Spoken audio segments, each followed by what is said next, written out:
Hey there, Jordan Sheridan live. It is Monday, July 13th. If my father is watching, happy birthday. 63 years strong. Even though you're a Trump supporter, we love you. I am delighted to be joined today by Dave Dayen of the American Prospect, who's been doing great work over at the Prospect. I've been reading in my daily bath, unsanitized, and it's the only thing really. I mean, really, corporate media, they're focusing on the play-by-play, but not the actual in-the-weeds economic aspects here. So, Dave, can we just start?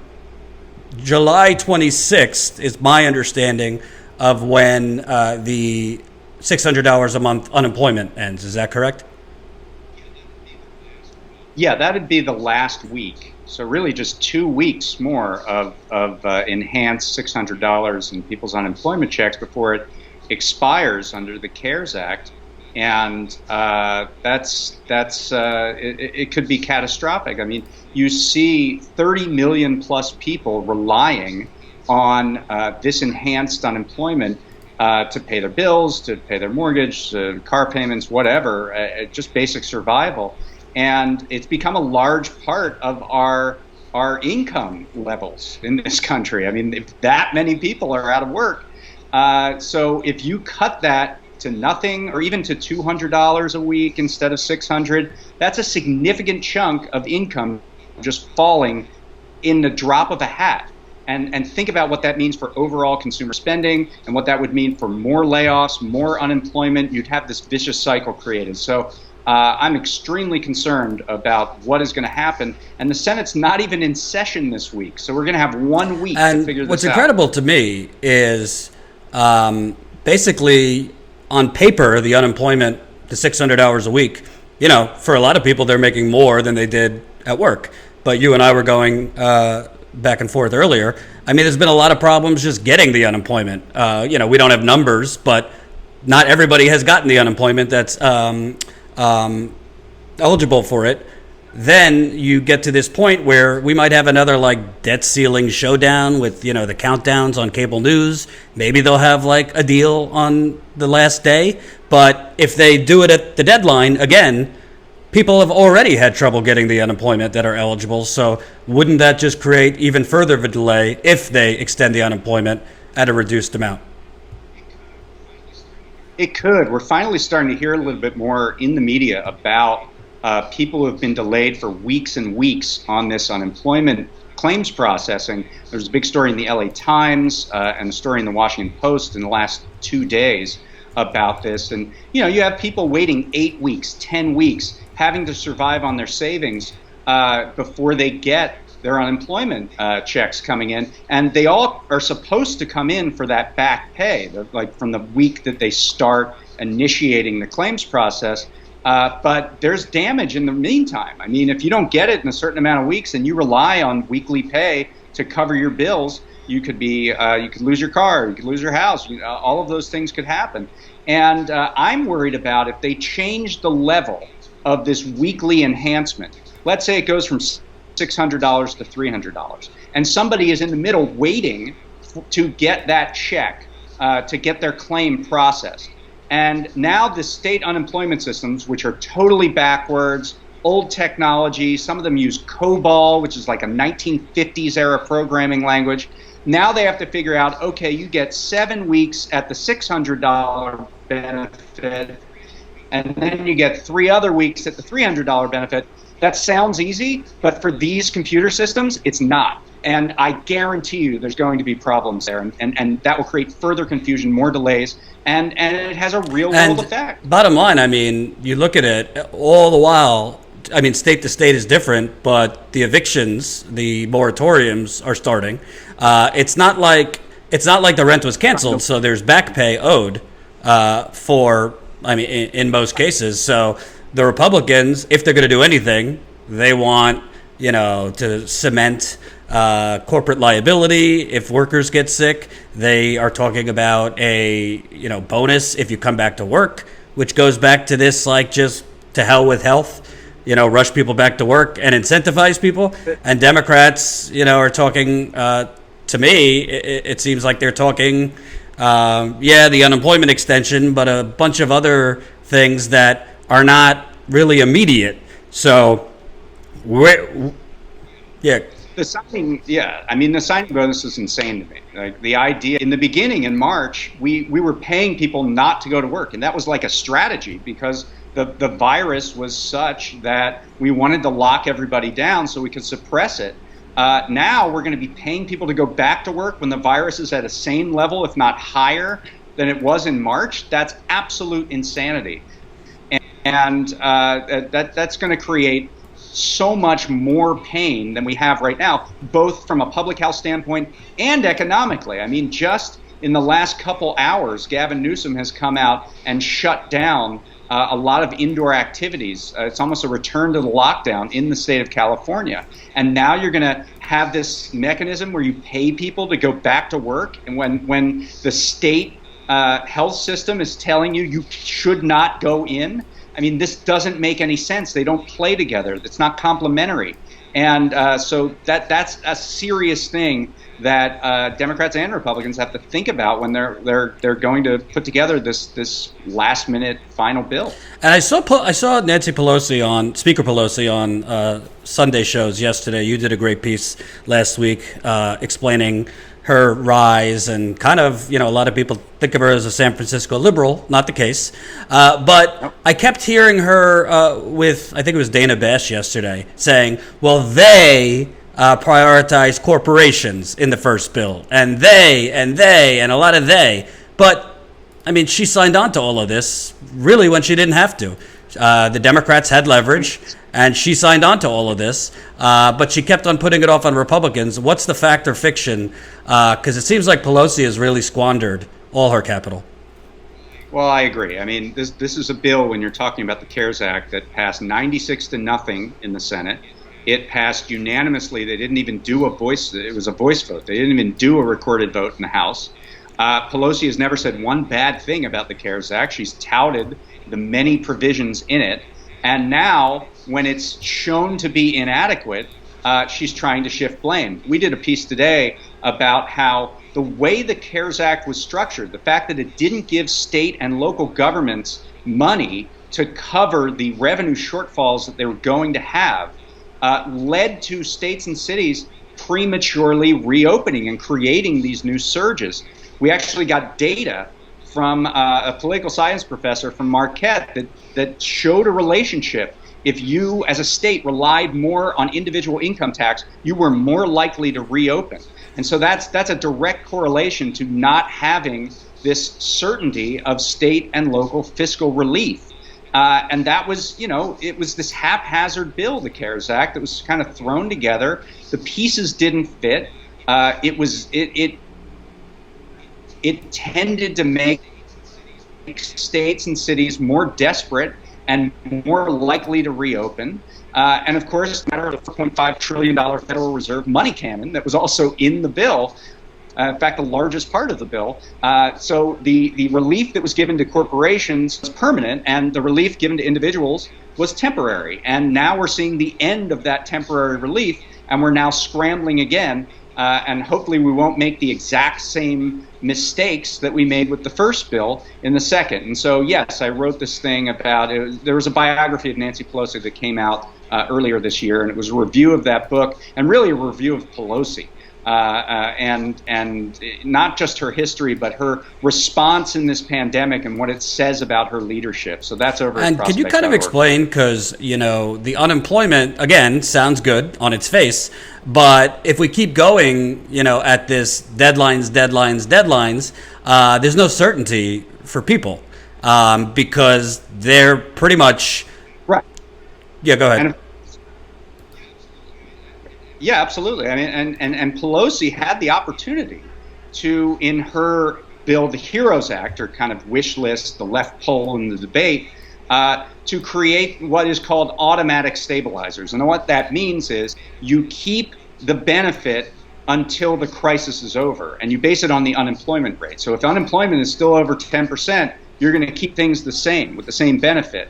And if it drops below a certain threshold, then you start to ease it out. That's not what was done. So we have instead a time-limited situation where every few months, there's going to be this hysteria over what we're going to do. Pelosi said she wouldn't put in automatic stabilizers because they cost too much money. And not even that they cost too much money, that they would be scored as costing too much money by the Congressional Budget Office, which is not like the law, but just sort of an advisory board that looks at what various pieces of legislation will cost and can be overridden at any time.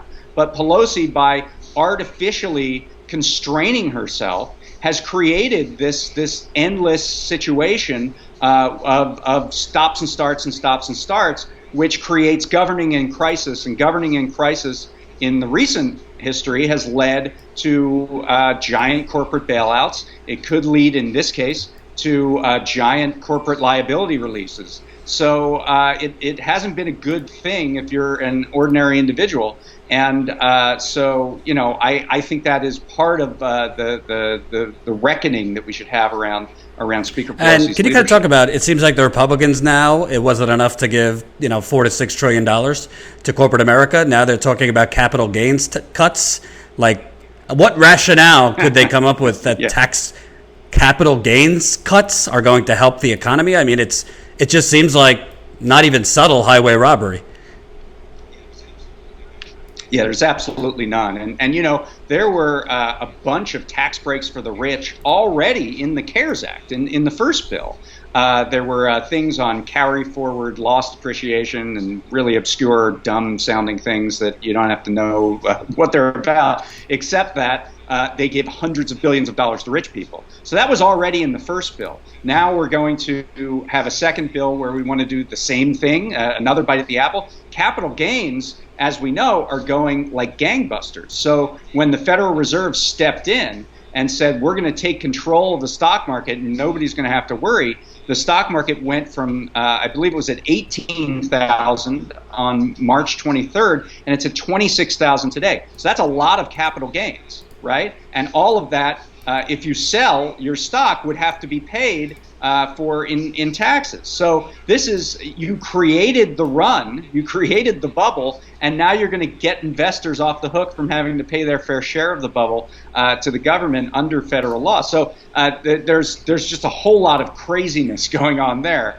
And it's really indicative of who matters. And my last question is, I mean, bottom line, like real world, what are people supposed to do? I mean, because landlords are chomping at the bit to evict people. Already, people are going to housing courts. I was just on a road trip interviewing folks that are facing possible eviction. And we're talking 2.5 weeks tops between the unemployment. Could we see a huge uptick in homelessness? Oh, absolutely. I mean, we wrote a piece, there's a piece by Michael Sainato, a freelancer today, on our site, just talking to people about what would happen if the unemployment insurance ran out, the enhanced benefit. And people are like, that's the reason I'm not in my car right now. That's the reason I have a house. That's the reason that, I'm able to survive, is that extra $600 a week. The idea that this is a disincentive to employment, when employment for the last, in May and June, went up by 7 million people. It was not a disincentive to employ. The disincentive to employment is the fact that there's a deadly virus out in the world.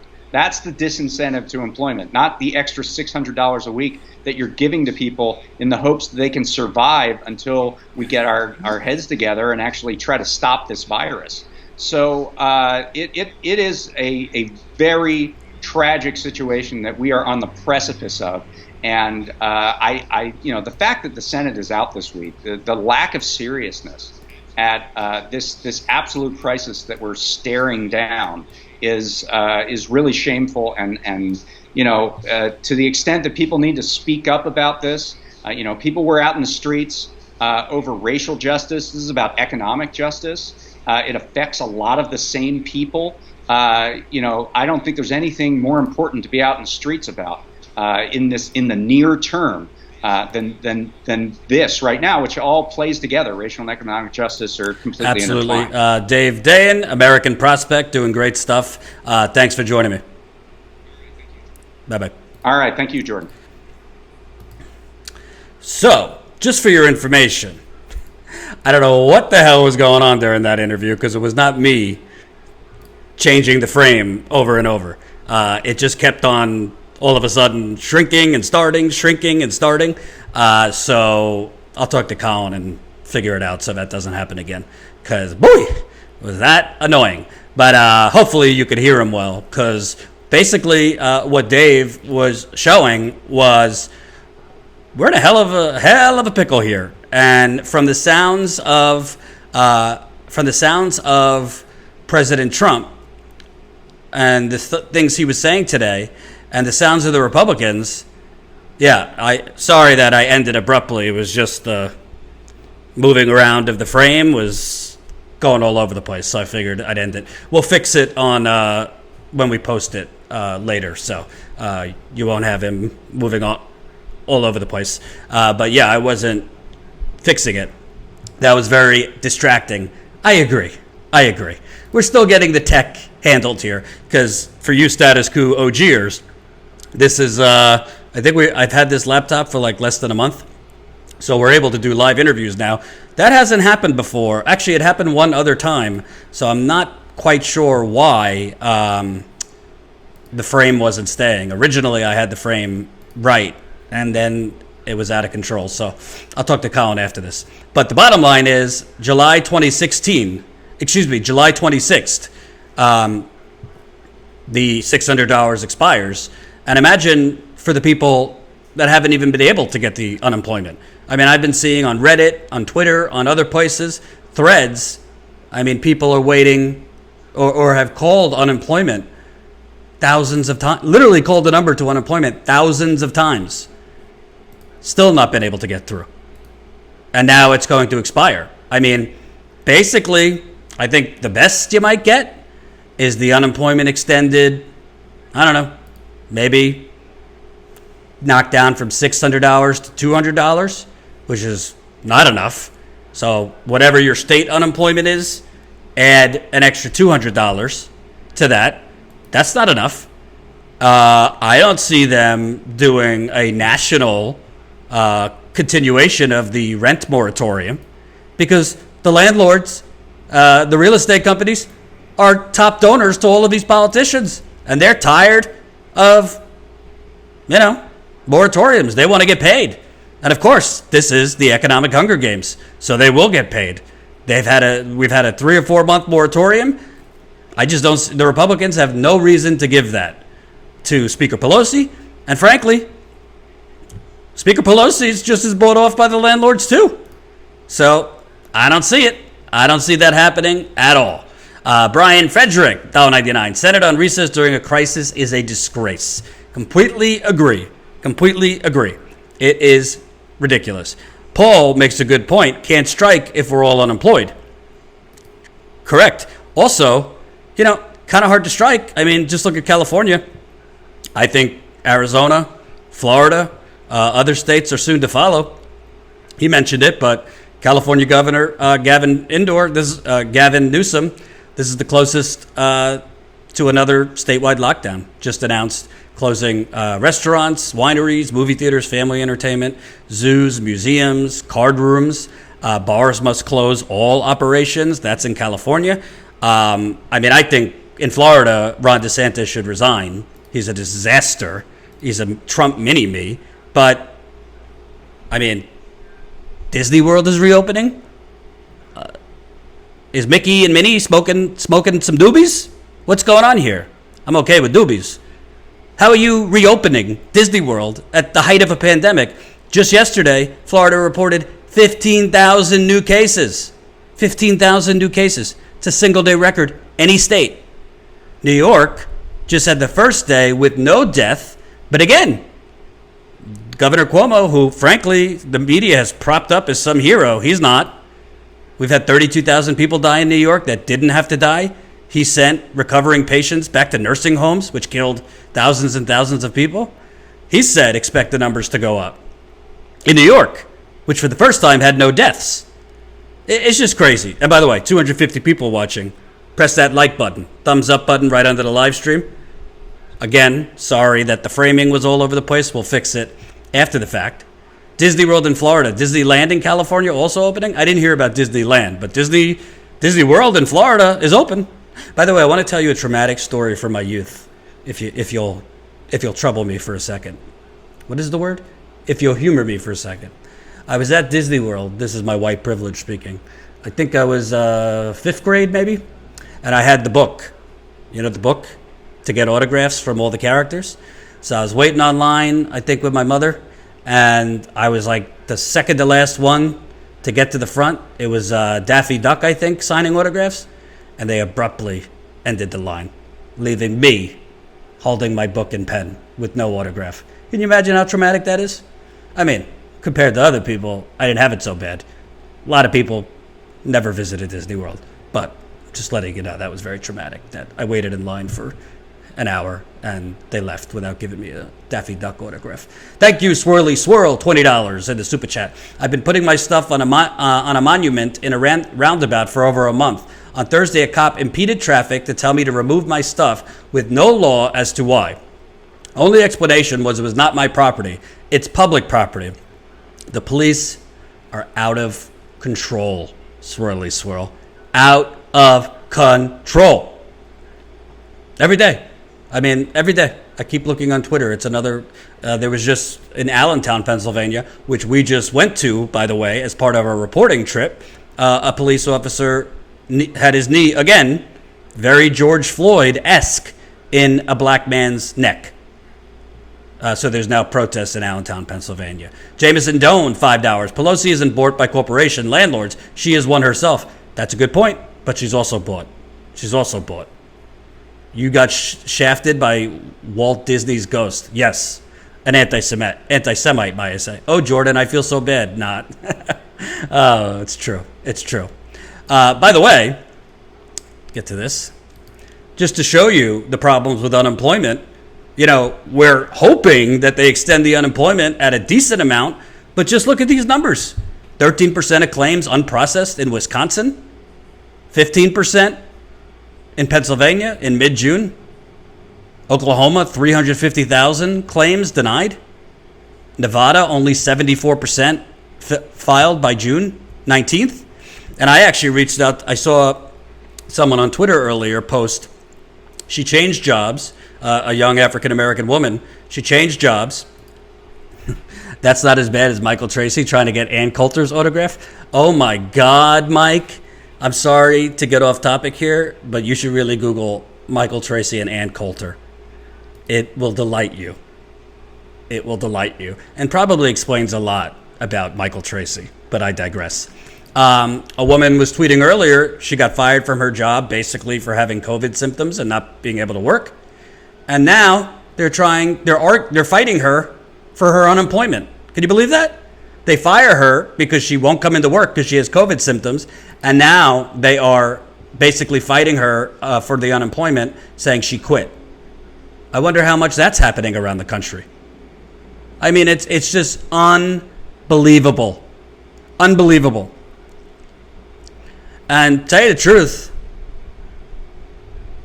I really, call me conspiratorial. Kind of wonder if this is intentional. I mean, the Republicans, we don't expect anything from. We should criticize them too. Trump is knowingly letting people fall off a cliff. But you got to wonder, why aren't the Democrats all in front of cameras right now? They could hold a press conference right now about the economic cliff in 13 days. They could be calling for not extended unemployment that a lot of people aren't even getting that are eligible, but direct cash payments. Well, not cash. Direct payments, month to month, not unemployment, refundable, like Rashida Tlaib said, like Bernie Sanders said, like sane people who care about working people have said. Unemployment is too month by month. It's too hard for people to get. And we're seeing huge upticks right now all over the country. You can't have people waiting in a line hours to talk to a person, which we saw in Wisconsin and elsewhere. United Corporations of America is right. United Corporations of America is correct. And Jeff Stein of the Washington Post Says 13 days until enhanced unemployment benefits begin expiring for plus 30 million. Last I heard, D's and R's still not talking. Oh, what could go wrong? He says, it's my sense from aides and lobbyists, so he's very in tune with the right people, that there may be somewhere between 10 to 15 Senate Republicans who would be fine not approving another stimulus package of any size. Really got to start to wonder, are they just trying to get rid of us all? Is that what's going on here?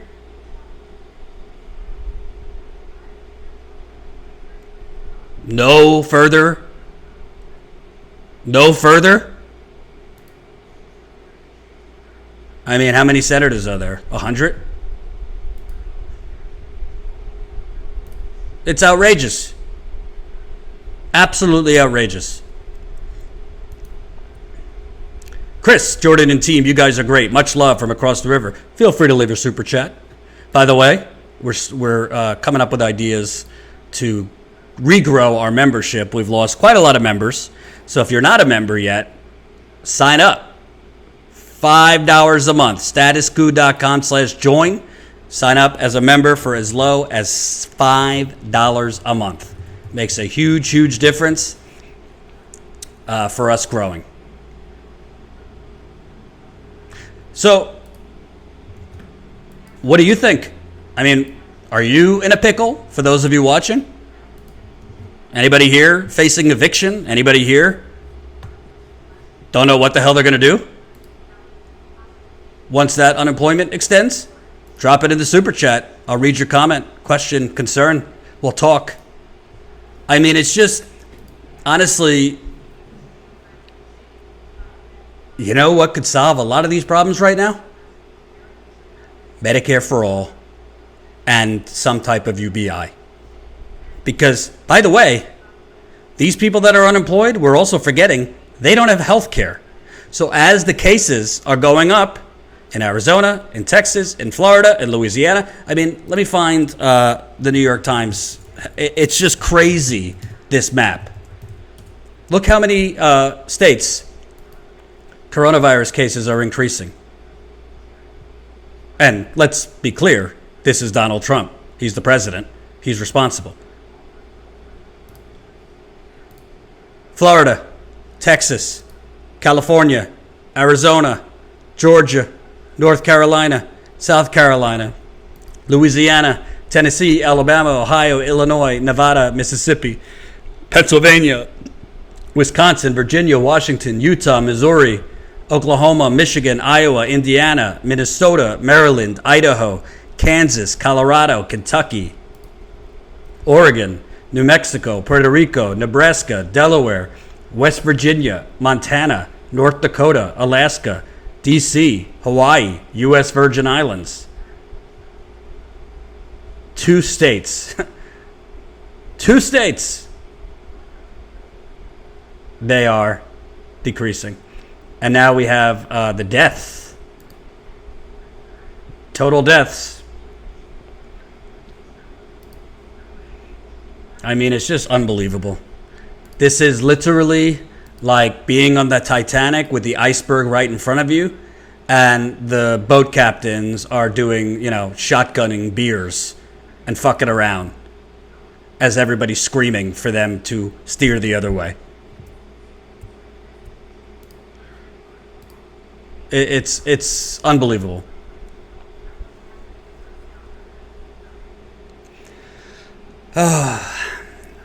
So basically, it's kind of a tough pickle because on one end, people are screwed, but on the other end, I mean, can people safely get together to protest right now? Can people safely get together to be outside Mitch McConnell's mansion, to be outside the White House? Because that's what really needs to happen. The only way the actual relief that people need right now is going to happen is actually protesting. And frankly, I tweeted it earlier. I mean, what do we have to lose? Don't pay your rent. Don't pay your mortgage. If it's organized, not for one day, but indefinitely, what are they going to do? And frankly, I don't even think you have to have an organized rent strike or an organized mortgage strike, because I don't think people are going to be able to pay it in the first place.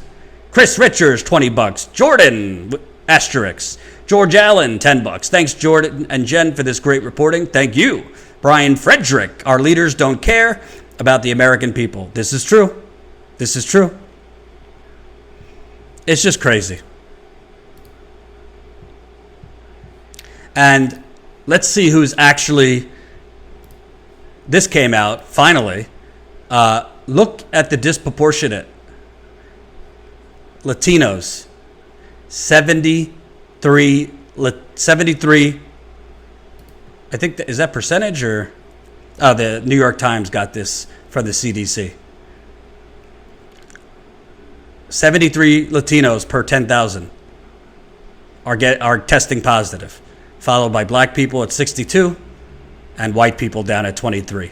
So we're seeing the disproportionate effects of coronavirus on black and brown people.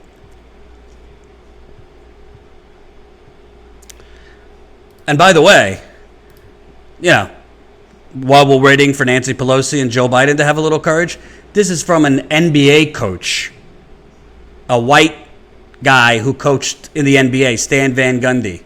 In the Democratic primary, 2 ideas were dismissed as too radical: Medicare for all and Andrew Yang's universal basic income. How do those policies look with people losing jobs in their health care as a result of the government sending out stimulus checks, which are UBI?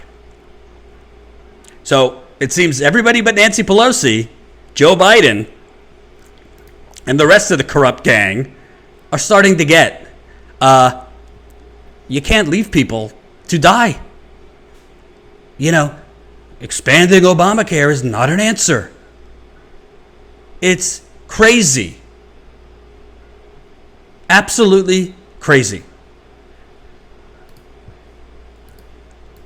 And I don't know what the answer is. The cases are going up, but there's no priority. The senators aren't even there right now.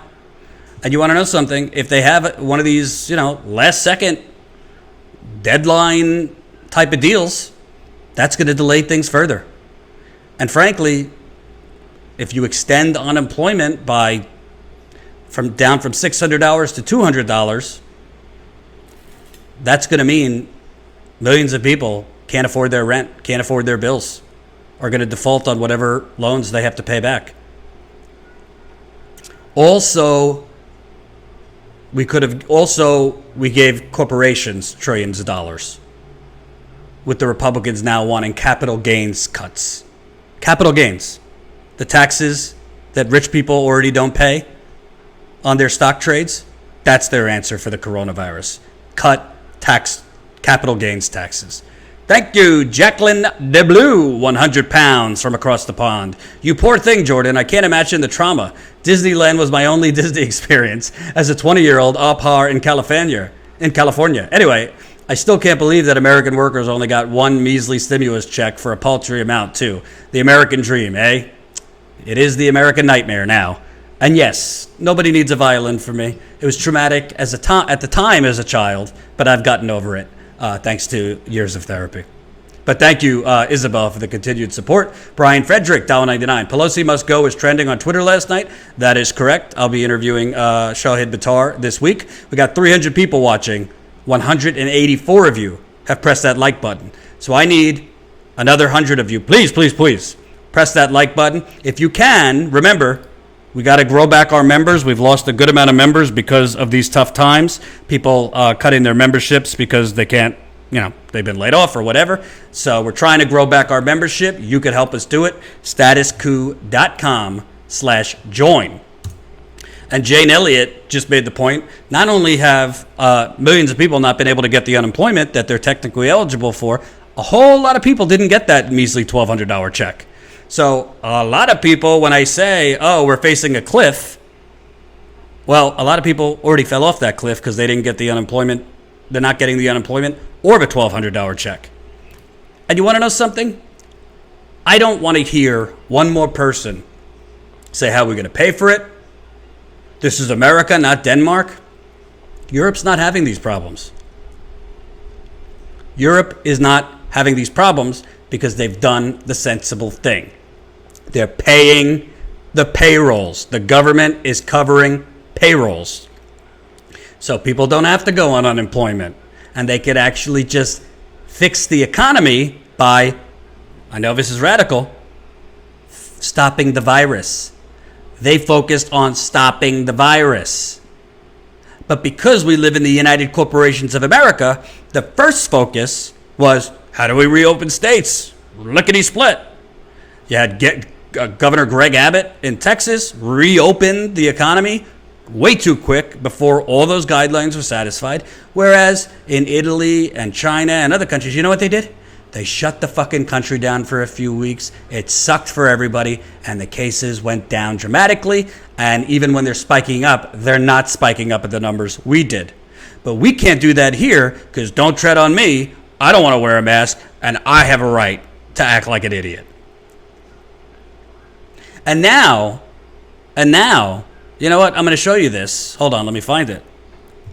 Now, this corrupt, evil woman, Betsy DeVos, and Trump have the chutzpah, the gall, to be pushing children back to school? Look at this.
Ay.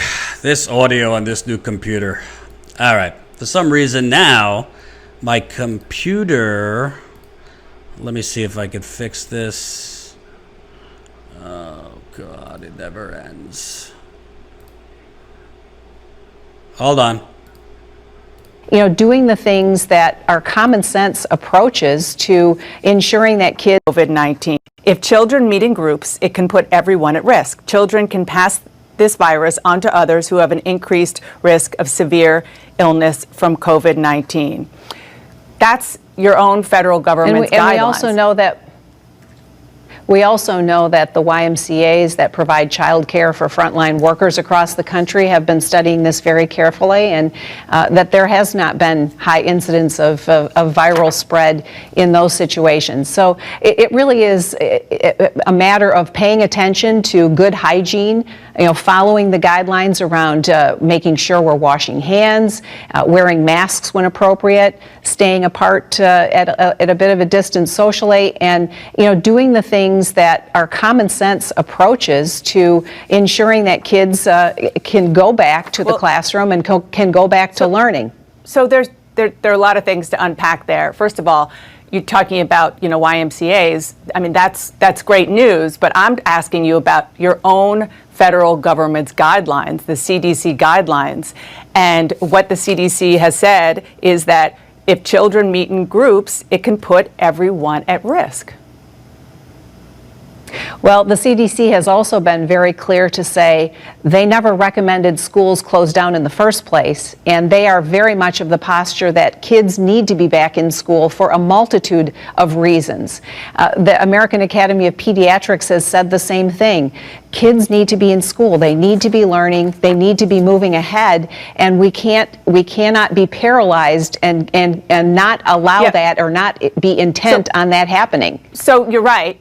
AAP rather has said that the goal, of course, is for children to be back in school, but they also signed a letter saying schools in areas with high levels of COVID-19 community spread should not be compelled to reopen against the judgment of local experts. And it sounds like what you're saying is you, as the Secretary of Education, you are compelling schools to reopen regardless of what's happening.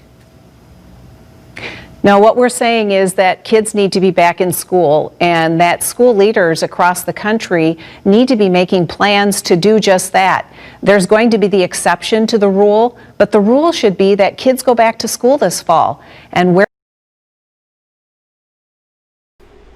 Is this woman fucking crazy? Excuse my French. Is she out of her fucking mind? First of all, we don't know enough about this virus to unequivocally say that children have the lowest risk. It is quite possible that the reason children haven't gotten it as much as adults is because children have, by and large, been home for months and are not frolicking out there like adults are. I think of my nephew and niece, they've basically been home. My brother has been extremely, cautious. They play in the backyard, play in the house, but they're not going around town, the children. Thank you, Gina Gal 9, $20. Love you, Jordan and Status Cool. Love you more. Thank you, James Black, $5. $6.20 plus billionaires in America. Healthcare and UBI shouldn't be up for debate. Couldn't agree with you more. Welcome, new Status Quo member, Carol. Woohoo! Hopefully, Anat and I will be united soon so you could hear her wonderful cheering again. We are now at 1,733 Status Quo members. Can we get back to 1,740 today? We'll see. So, I don't know what she's smoking, but there's no guarantees the children are at much lower risk. Secondly, besides the obvious that students, children are not going to socially distance. They don't know what that is. They don't understand how the dangers of a virus. You're now asking teachers, on top of the 375 other things that they have to do, to now be social distance ambassadors, to make sure that in addition to teaching, reprimanding, dealing with children's emotions, to make sure children are 6 feet apart, to make sure all the kids wash their hands enough. We pay our teachers nothing now. You're going to add that responsibility to teachers? Not to mention the risk you're putting the teachers at, because the children might be asymptomatic. They might be carrying the disease from their parents and giving it to their teachers. You can't teach from 6 feet away. There's recess. Kids fight and play.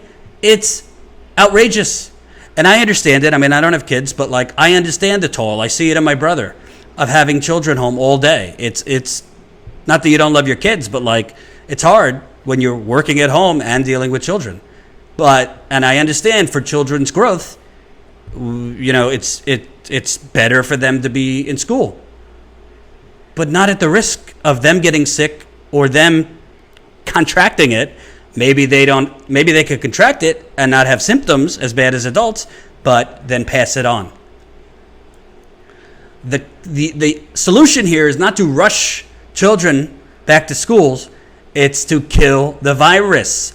You want to know? Call me radical, and I really don't give a shit what my civil libertarian friends have to say. Lock down the country. I said this months ago, some of you didn't like it. Maybe you've changed your opinion now. Just lock down the country. Not state by state. 3 weeks. Everybody stay home. Rent for the next month, canceled. Mortgages, canceled. All utilities, canceled. Everything is frozen.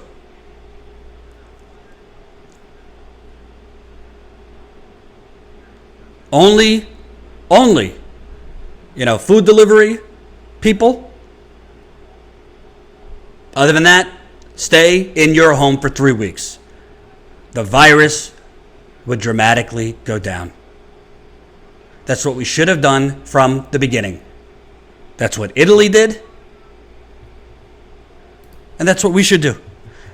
It was out of, when I was in Kentucky, stayed at a hotel, they have a sign. We recommend you wearing a mask. We're past recommending. This should not be a political culture.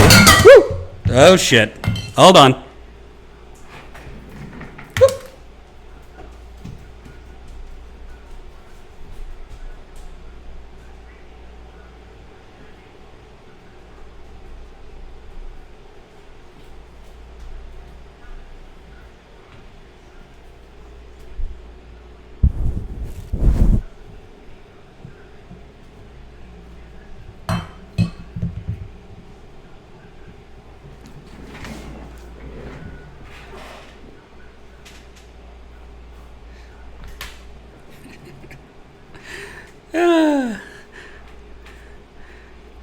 They don't call it independent media for nothing, huh?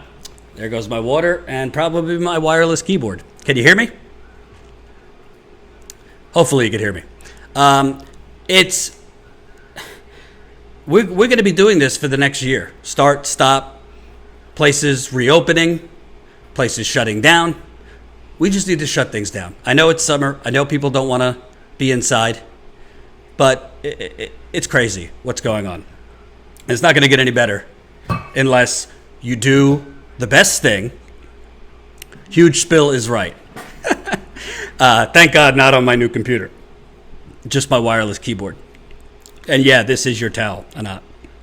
Sorry about that. But, I mean, this is just going to go like a hamster wheel over and over and over unless we just, everybody stay home, give it 3 weeks to 4 weeks. Transmission will go radically down. The hospitals will be less overrun. People could say we don't live in China. Well, at a certain point, we have to take politics out of it and do what needs to be done to save lives. Thank you, Swirly Swirl. Yes, I'm definitely going to need a new computer. Or not, thank God, not a new computer. But definitely a new keyboard because I could already tell it's spazzing out. Woo! There we go. Wait, does it work still? Hold on, let's see. Oh, wow, it still works. Look at that. Look at that. So, okay, 350 people watching, only 244 likes. Keep those likes coming. I want to play a clip from when I was in Allentown on our road trip. It will just reinforce everything we're talking about. I mean, with 13 days from Armageddon, and everybody on the Titanic, all the bourgeoisie on the Titanic is just having a good old time. I just heard this in Newark. I'm hearing it again now. But like 3 weeks from now, a lot of these, actually here, I think the evictions moratorium is already up. Oh, no, that was in Pittsburgh. But the moratorium for evictions is basically up. And there's like no action plan by most of these city councils, mayors, and unemployment, as far as we know, everything is about to expire for all the people that were laid off. 13 days from Armageddon, you basically have just like, and everybody on the Titanic, all the bourgeoisie on the of working people marching towards a cliff, and there's nobody trying to avoid it. Not the federal government, not the state government. So, and there are a lot of predatory slumlords in this area who they'll be like, "Oh, that's great! I can violate that lease, and then get a whole bunch of other people in." And there's no shortage of people who are willing to go and pay these guys to get in. You know what I mean? If you're gonna be homeless, you're gonna pay a guy regardless. Mm-hmm. So, have you, in your network of friends, family, community members, are you seeing a lot of people right now getting threatened with evictions, things like that? I know a lot of people who are worried about it. I don't think the stuff hasn't hit the fan yet, luckily. But I know a lot of people are worried about it. It's prevalent on everyone's mind. Every time I'm talking to somebody, they're talking about money. They're talking about what's going on with their job, whether their job is responding in a way that's responsible, or they're talking about, I mean, especially I used to work in restaurants a lot, and I couldn't imagine being a server right now and being forced to do all this gear and all this extra stuff. I mean, there's a whole nother added layer to everything that everyone was doing. People were stressed out before COVID, and pushed to the limit, and now, to add all this extra extraneous stuff is troubling. Well, it's funny, restaurants, I'm talking to somebody in Pittsburgh, I'm sure this is a story in a lot of restaurants, but basically their boss is threatening them if they don't come back. You're not going to get unemployment, you're not going to get this, you're not going to get that. So trying to force them back when it's really not safe. We just saw, Texas reopened too early, Florida reopened too early. There's massive spikes. I think I read Florida, the day count for COVID cases is more than any European country had, just in Florida. But restaurant workers are basically being bullied into coming back, and they're getting massive increases in COVID. But for those kind of paycheck to paycheck workers, they don't have another choice. Basically, restaurant workers, and if you get pushed back to come back, and then it's getting closed down again, so you're risking yourself health-wise, plus the economic consequences. Yeah, for sure. And you would be surprised too, looking at, piggybacking off of that, a lot of businesses benefited from the paycheck protection program.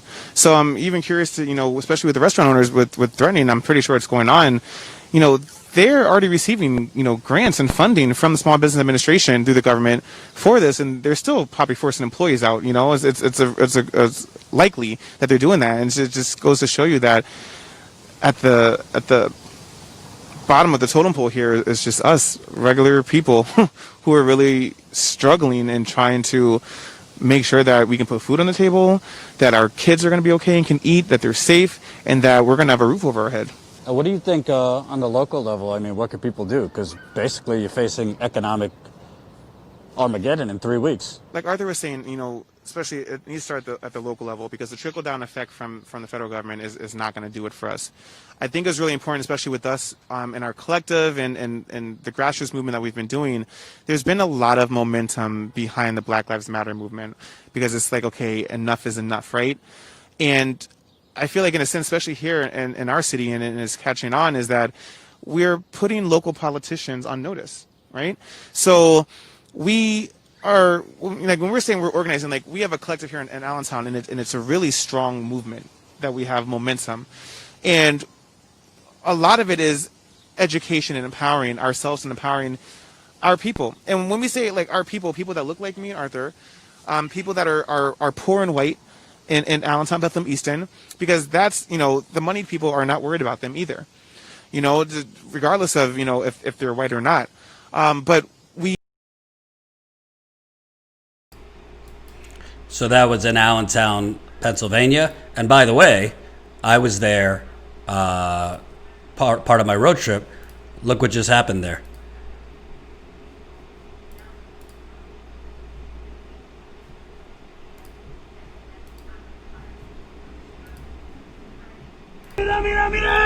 Oh, look. Look, we don't matter, bro. We don't matter. Look. Oh, on his neck, bro. Get off his neck, bro. I thought Oh, look. Look, we don't matter, bro. We don't matter. Look. Oh, on his neck, bro. Get off his neck, bro. I thought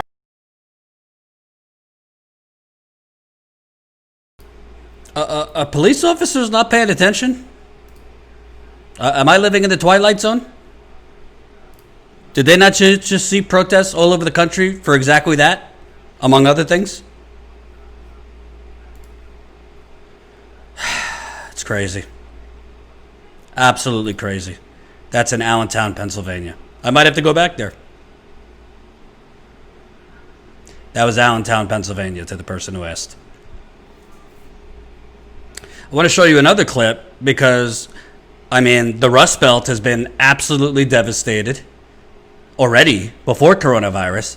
Now, people who are basically living in squalor because of deindustrialization, because of NAFTA, which Joe Biden pushed and is now pretending he's Mr.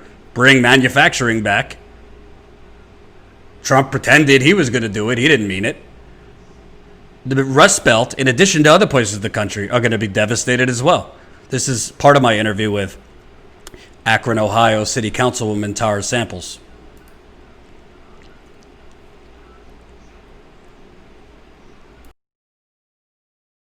Or coronavirus. I mean, people don't view it as a pandemic, but Akron, Cleveland, Milwaukee, Detroit, Flint, I could go on. You have a lot of cities that are majority minority that are basically victims of what I call the economic Hunger Games. Used to have vibrant industry in Cleveland, places like Akron, and it's been sent offshore. Trump honestly won in 2016, I believe, not because of Putin, but because of that NAFTA. I remember covering his protests, covering his rallies. I mean, he was screaming NAFTA, and that's what was selling the people there. Yeah. So Akron and Cleveland have already been decimated. And what's, I think, being really showing right now is there is no room for any type of pandemic. People are already economically here hanging off a cliff. So you shut down and you lay them off, or they might have not had jobs already. But add on a pandemic, you could have real mass homelessness in the near future. Oh, it's coming. It's coming. And as you talk about that economic development, where we stand right now used to be the hotel and music district for the African American community here in Akron. Where we stand right now is where the only hotel for African Americans was built by George Matthews. Our musical artists would come to town and perform at hotels, or this place over here, the Inner Belt, used to be a place where Cab Calloway and them would perform, but they weren't allowed to stay there. They could perform there, but they weren't allowed to stay in the rooms within that hotel. So Mr. Matthews got together with a lot of investors and people from his Make church. sure you have the mic. From his church, and they built a hotel which had a barber shop and a beauty shop in it, and this whole district from here all the way down North Howard Street, where we painted our mural Black Lives Matter, it was all the black district. This is where the black people came and congregated, where our music was, where our businesses were. And when this hotel left, it's like everything else left with it. And so what do we have to hold on to as far as history, as far as economic growth and development? They keep coming up with these studies about how black people have not been included in economic development. We could have told them that a long time ago. We didn't need a report for that. This is what's been going on. So now it seems like because we are in this civil unrest across the country, now Black Lives Matter. Let's make sure we put a couple dollars here to make black people feel warm and fuzzy. And I said, let's see where we are in 6 months with corporations. Let's see if they still want to give us dollars. Let's see if they still want to help small black business owners thrive. Or is that just to say, let's give them something now and maybe they'll shut up and they'll go away, and then we'll continue to do the things that we always do. There's never a black person sitting at the table. And one thing I do know is if you're not sitting at the table, you are on the menu. And it seems like we continue to be on the menu. Well, it's funny. I tweeted this out. I'm walking in New York City. I'm seeing Chase Bank has Black Lives Matter on the window. You're seeing Amazon making all warm and fuzzies with Black Lives Matter. Yeah, it just so happens these banks literally preyed on the black communities and brown communities. Right. Black people were disproportionately foreclosed on because of the financial crash. All of these banks, J.P. Morgan, Wells Fargo, they charged higher interest rates to people of color, but now they love Black Lives Matter. And I think most of corporate America, most of the revolving door, as we call it, including the neoliberals, are kind of just waiting it out. Yeah, let them protest. In 6 months, back to business as usual. You're absolutely right. And when you see things like that, a Wells Fargo and a J.P. Morgan Chase, it's like, wait a minute, but you guys will give us a loan with a 29% interest on it, when non-blacks will get one with 7-8%. So Black Lives Matter, did it matter when they tried to get that home loan? Or does it matter now because you want to make sure that you don't lose business, or because you see that people are out there protesting, not just black people? It's not the black people that they're concerned with. They're concerned with white people out protesting against them, and that's the thing that worries them. It's like, oh my God, the mom from suburbia is mad, and she's telling everybody to boycott Starbucks. Now everybody's boycotting Starbucks. Now Starbucks has to figure out what to do. Oh my gosh, here comes the NFL. Now they want to say, we're going to play the black national anthem at the games. We didn't ask for that.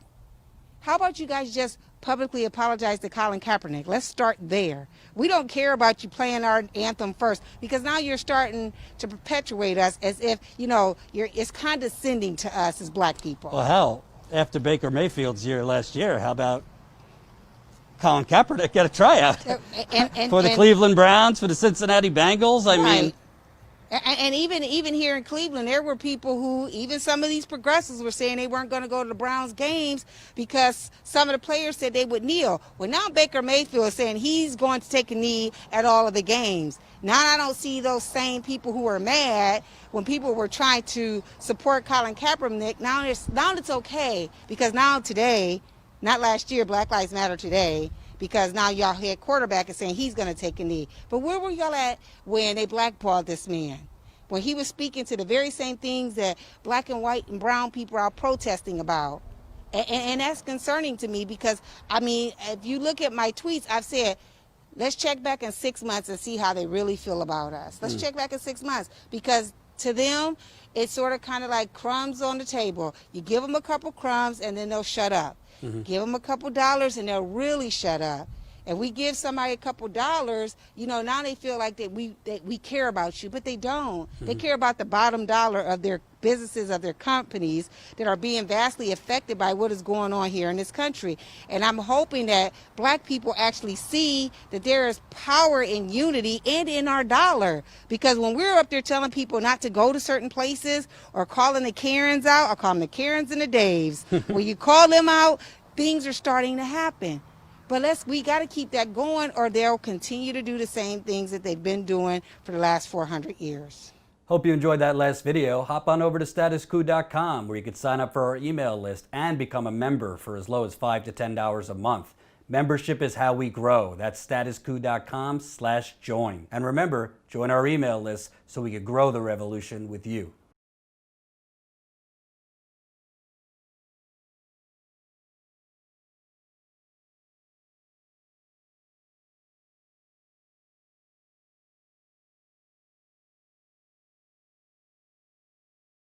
So that was Tara Samples.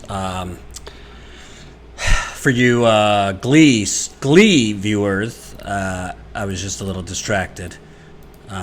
Sorry to report that they have now found the body of the Glee actress. What was her name? Naya Rivera, and it is confirmed that that's her. So, unfortunately, the Glee actress has been found dead. Breaking news alert. So, I highlighted the Rust Belt because there's certain parts of this country, obviously black and brown predominantly, but certain parts of this country are already in a 40-year pandemic.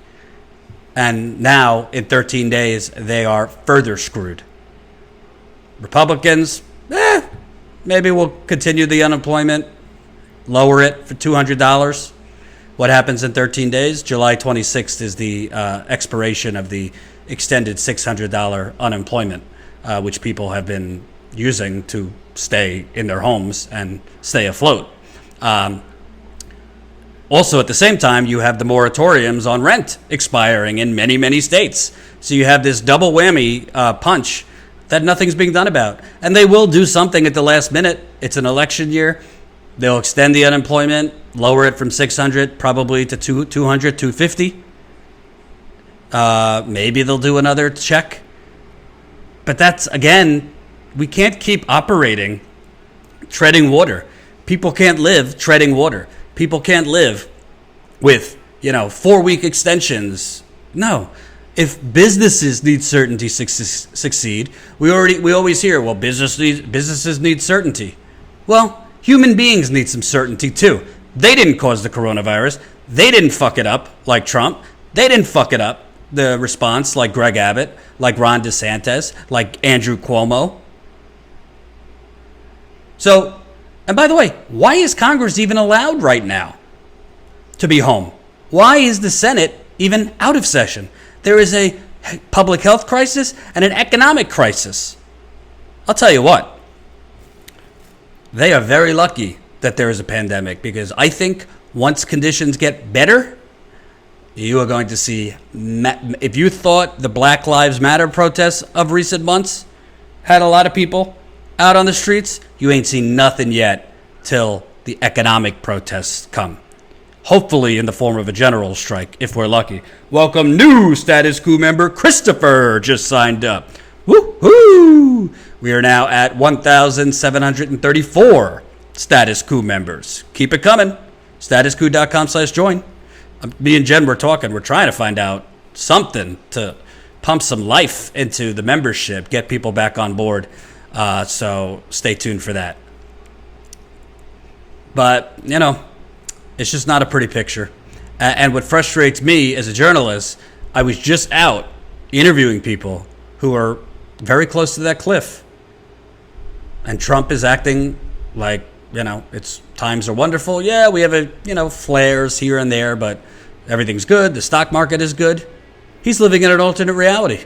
Meanwhile, Pelosi, as I covered yesterday, is on Sunday shows placing blame on Republicans when she's the one who signed up for the original shit sandwich that gave corporations $4 to $6 trillion.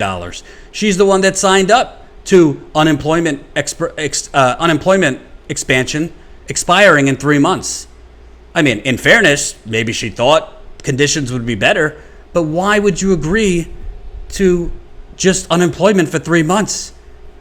God, you should have put forward a plan for replenishable every month UBI, like Rashida Tlaib has proposed, like Bernie Sanders has proposed, and many others have proposed.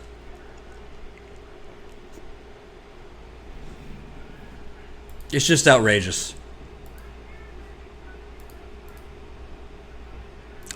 I want to shift topics real quick, because I saw something this morning, folks, that was truly something. And certain people watching might not like this topic because they mindlessly believe whatever the government tells them, whatever the deep state tells them, not naming any names. But you know, I was one of the original RussiaGate doubters, if you remember me at the Young Turks. I'm not naive. Of course, Russia tries to mess with the United States, just like the United States has always tried to mess with Russia. I mean, hell, we rigged the 1996 election in Russia for Boris Yeltsin. Go ask Matt Taibbi, who was there. Go ask other journalists who were there. After the fall of the Soviet Union, our little private vultures privatized the entire Russian economy. So let's not pretend,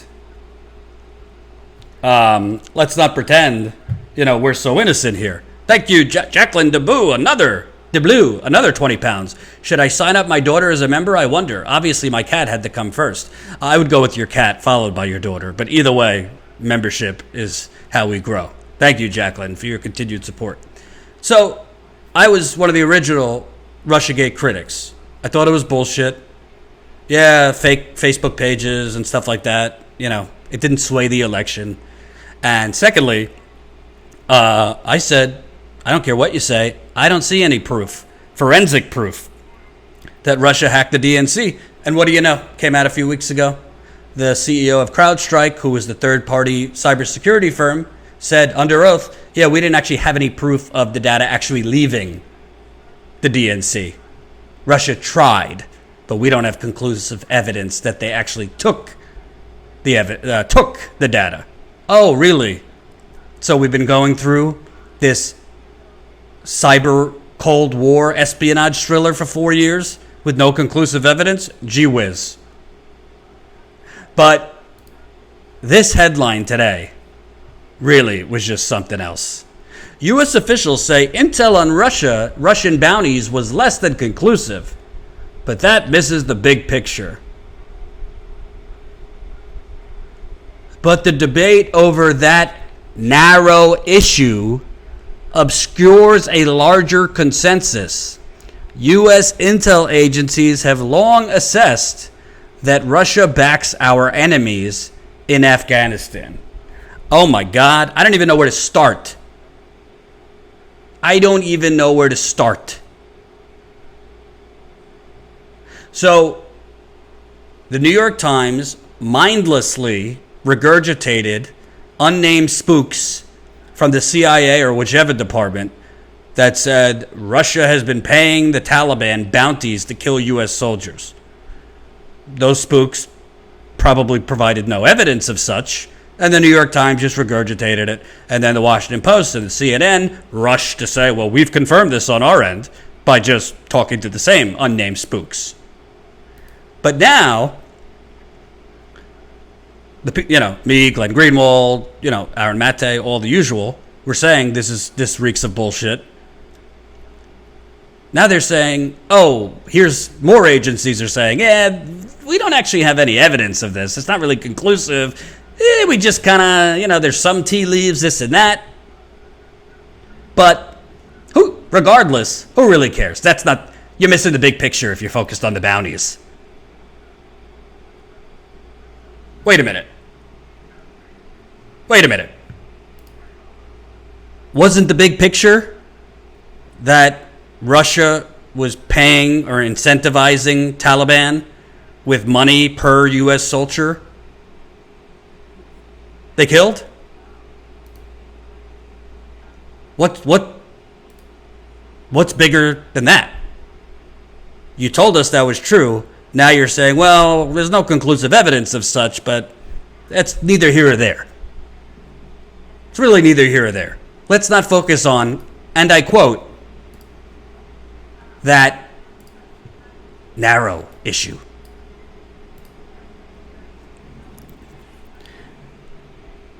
Does Russia back our enemies in Afghanistan? Of course Russia backs our enemies in Afghanistan. We've got a gazillion rockets on Turkey's border facing Russia. I'm not an asset of Russia. I don't think Putin's a good guy. He's a corrupt cryptocrat, homophobic. But reality is reality. NATO expansion, Russia's got rockets every which way facing them. And the U.S. is behind all of that. So, does Russia have incentive for us to be bogged down in Afghanistan? Yeah. Would Russia be backing the Taliban and others? Yeah. But that's different than, are they paying bounties per American soldier that the Taliban can kill? It's just unbelievable. This is I don't know. What's a good metaphor or analogy? This is like saying to your friend, listen, I'm really sorry. I don't want to get involved, but I saw your wife, with another man. I saw her at the mall. They were holding hands and kissing. I'm really sorry. And then a few weeks later, I really only saw from the side view. It looked like Stacy, but the cheeks looked the same and it was the same eyeliner, but I can't say for certainty it was her. But that's not the narrow issue. You see how let's not focus on the narrow issue of whether she actually is cheating on you or not. You see how flirty she is all the time. Sorry to, compare endless war with your country club, your, cardboard cutout domestic dispute, but I digress. Rachel Maddow, if you want to put yourself through this, I think she did a special weekend special. She got on air during the weekend, usually she's off, about this bounty gate. And now the same network that has been pushing this Russia bullshit for years is now backtracking, saying, yeah, it's not conclusive, but it's really not about the bounties. Who cares? That's neither here or there. A growing chorus of American officials have said in recent days that the intelligence suggesting Russians paid bounties to induce the Taliban to kill American service members in Afghanistan is less than conclusive. But the debate about that narrow and contested issue distracts from a larger, often overlooked consensus current and former military intelligence officials say. Oh, do they? After lying to the media. By the way, all of this lying came out just when the Taliban and Afghanistan government was meeting to try for peace talks. U.S. intelligence agencies have assessed for years that Putin is supporting America's enemies in Afghanistan with cash and weapons, and President Donald Trump has said nothing publicly about it. Okay, well, what is the evidence that U.S. intelligence agencies have to assess this? And by the way, this bullshit bounty thing that they're now backtracking, Joe Biden seized onto it. Democratic Senate candidates have seized onto it. Everybody from Biden to Amy McGrath to the ladies at The View. I mean, just this afternoon, Jim Sciutto, CNN's resident journalist, the White House reporter who loves himself, pressed, what's-her-face, Kayleigh McEnany about it, who's obviously a paid liar, Trump's press secretary, citing Bountygate. There's no evidence of this. None. They're now backtracking. They're now saying, oh, everybody's nobody agrees on this, but let's not focus on that. Let's not focus on the narrow issue. It's over and over and over again. These people get it wrong. Frankly, it's not like just minor mistakes. It's how many stories now have been wrong about Russia? And there's no consequences. I mean, The Guardian still has up that Paul Manafort and Julian Assange were having secret meetings in the Ecuadorian embassy. No proof. Never happened. No other outlet could confirm it. McClatchy wrote that Michael Cohen was in Prague doing shady things having to do with Russia. Mueller's report came out. Never happened. Frankly, my old employer, the Young Turks, drank the Kool-Aid early. And then Jank tried to backtrack, pretending, oh, no, I never believed any of that. Which is, the least surprising thing ever. Democracy Now! Too. I like them, but they buy into this bullshit too. And the real outrage here is look who excels and look who doesn't. I mean, we're in independent media clawing and scratching with our fingernails just to get our live streams seen, just to get our videos seen. Yet, all of this Russia hysteria, which is not backed up by conclusive facts, these people write books, they get on New York Times bestsellers, they get speaking gigs, they get cable news contributor jobs, which pay them well, all to continue this espionage thriller that has no evidence. And then, when it comes out that there's no evidence, they then gaslight you. By the way, this guy, which is a disgrace in itself, pretending to be a reporter, used to work for the FBI. Now he's reporting whatever his former colleagues feed to him. I mean, it's just in a sane, maybe long ago, journalism environment, people get fired for these types of things. You mess up once in a blue moon, okay. You mess up over and over and over and over again, you lose your job. And frankly, I'm not naming names, but there are a lot of people who watch CNN, MSNBC,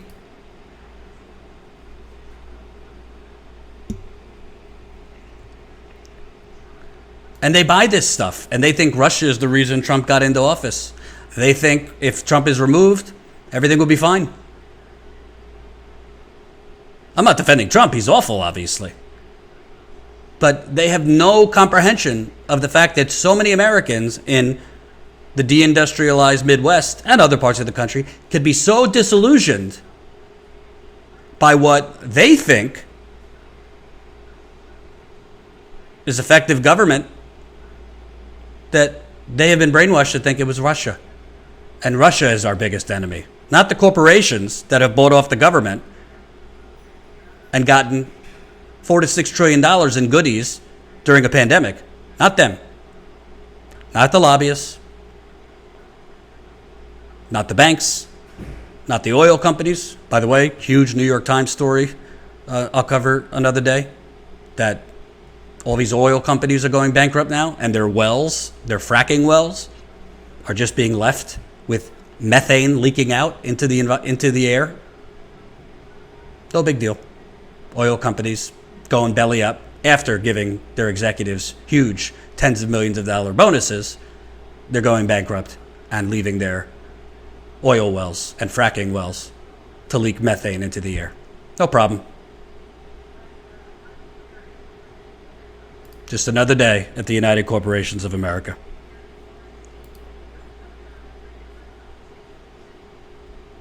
Brian Frederick, $1.99. RussiaGate was used against Bernie before Nevada, and frankly, Bernie should have told them this is a bunch of bullshit. On to South Carolina. Russia ain't got nothing to do with it. Jacqueline DeBlue, £10. So who among the progressive channels can you actually trust? Oh, Jacqueline, I don't want to be an arbiter of who we could trust. There's very few people I personally trust. And let's put two things out there. There's a difference between trust their motives versus trust their reporting. But I trust the reporting at The Intercept. I think they're good. I don't love everyone there, but for the most part, I like The Intercept. They're not like reporters per se, but I like Kyle of Secular Talk. I like Crystal at Rising. I really like David with the Rational National, Mike from the Humanist Report, Lee Camp I like a lot, Matt Taibbi I like a lot. That would be a good starters list, I'd say. I can't, not going to get into the Young Turks, but I think people know my view there. I think Dave, who I interviewed at the beginning of this from the American Prospect, is really good. And, I got a message earlier from a viewer saying, Jordan, I think you're blending too much, the gray zone I like. I think you're blending too much your advocacy with your reporting. Maybe it's a generational thing, but, and he almost was mad because I'm not like campaigning to elect Joe Biden. So I said, number one, it's not my job to help Joe Biden or hurt Joe Biden. It's not my job to help Trump or hurt Trump. It's not my job to help a third-party candidate or hurt a third-party candidate. I just cover things as I see fit. From the beginning of my career in this, I made a choice not to cover Trump 24/7 because I don't really think that adds much value. Because everyone is doing the same thing.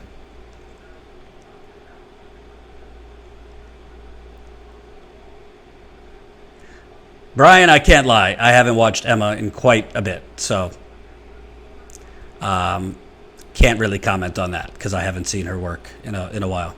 But it's just unbelievable. It's just unbelievable. But I will say this. I don't trust many people that never get out of their studio. I'm not criticizing commentators because there's certainly room for commentators. But there's a lot of people blowing shit out of their asshole that don't actually go out there and talk to anyone. There's a lot of people giving hot takes every day for clicks that are far removed from what real people are going through and call themselves progressive. There's a lot of people who cover Trump till they're blue in the face, perpetuate this Russia stuff for clicks and for growth. And if I just chased clicks, we would be doing a lot better, but that's not what I focus on. I do like Jamal Thomas. Tim Black, not a fan. Just keeping it real.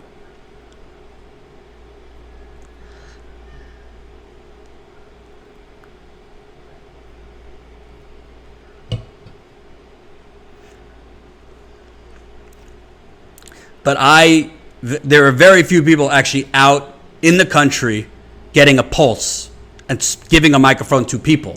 I wish a lot more of these commentator shows, even the progressive ones, would actually interview real people. That's my personal belief. Who do you trust? I do like Real News. Jimmy I like, of course. Sometimes I think he's a little loose with the facts, but for the most part, I like him.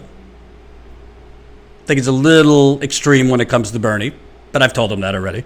And he thinks I'm, not extreme enough, I guess. So, Real News Network should get plugged. I do like the Real News Network. My issue with Tim Black, honestly, I don't watch his content. Just to keep it real, a couple years ago when there was an accusation against me, which was not true and was very debilitating in my career, he had the woman on that was making the accusation. That part, whatever. I mean, it's fine to give someone a platform to make their accusation, but when two other people who could debunk and make clear what she was saying was not true had reached out to him, I'd like to come on too. He chose not to have them on. So to me, whether you're a commentator or not, with a topic as serious as an assault investigation, you can't just have one side of that accusation. And to intentionally turn down two other people who were directly involved that could say, that's not true, that person's not telling the truth, that person's defaming me, to me, I can't get into his head, but I thought that was very, very unethical. So I'm not particularly fond of him, and that's the bottom line. So I don't know his content really because I don't watch, but that's the truth why, even as a commentator, if you choose to wade into something like that, specifically at that point of the beginning of the Me Too era, you have a responsibility to be fair. And when there's most situations are like a he said, she said, but when you have a situation where there's more people involved that could actually, make it clear, no, that's not true. And you're defaming this person and basically trying to tank his career, you got to wonder why somebody would choose only to show one side. But I digress. I like Katie Halper too. But I gravitate to shoe leather. I gravitate to people who are out there in the field. I gravitate to people who speak with actual people. So it's not to say that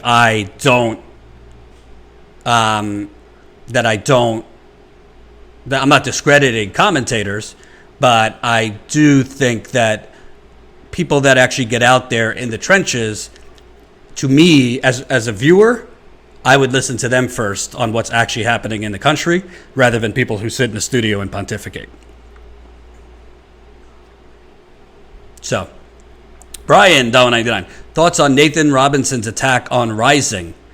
Nathan Robinson's attack on Rising. What did he attack Rising? Did I miss that? I vaguely remember that. Michael Cooper. Quite a lot of people sided with TYT on that issue back then. Oh, Michael. I could go on for hours about that. The bottom line is, let's just say that,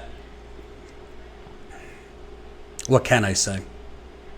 I don't want to get myself in trouble. There's a lot of individuals and outfits who claim to be progressive, but when there is a public relations issue, they might take orders from higher authorities on what to do. That's all I'll say.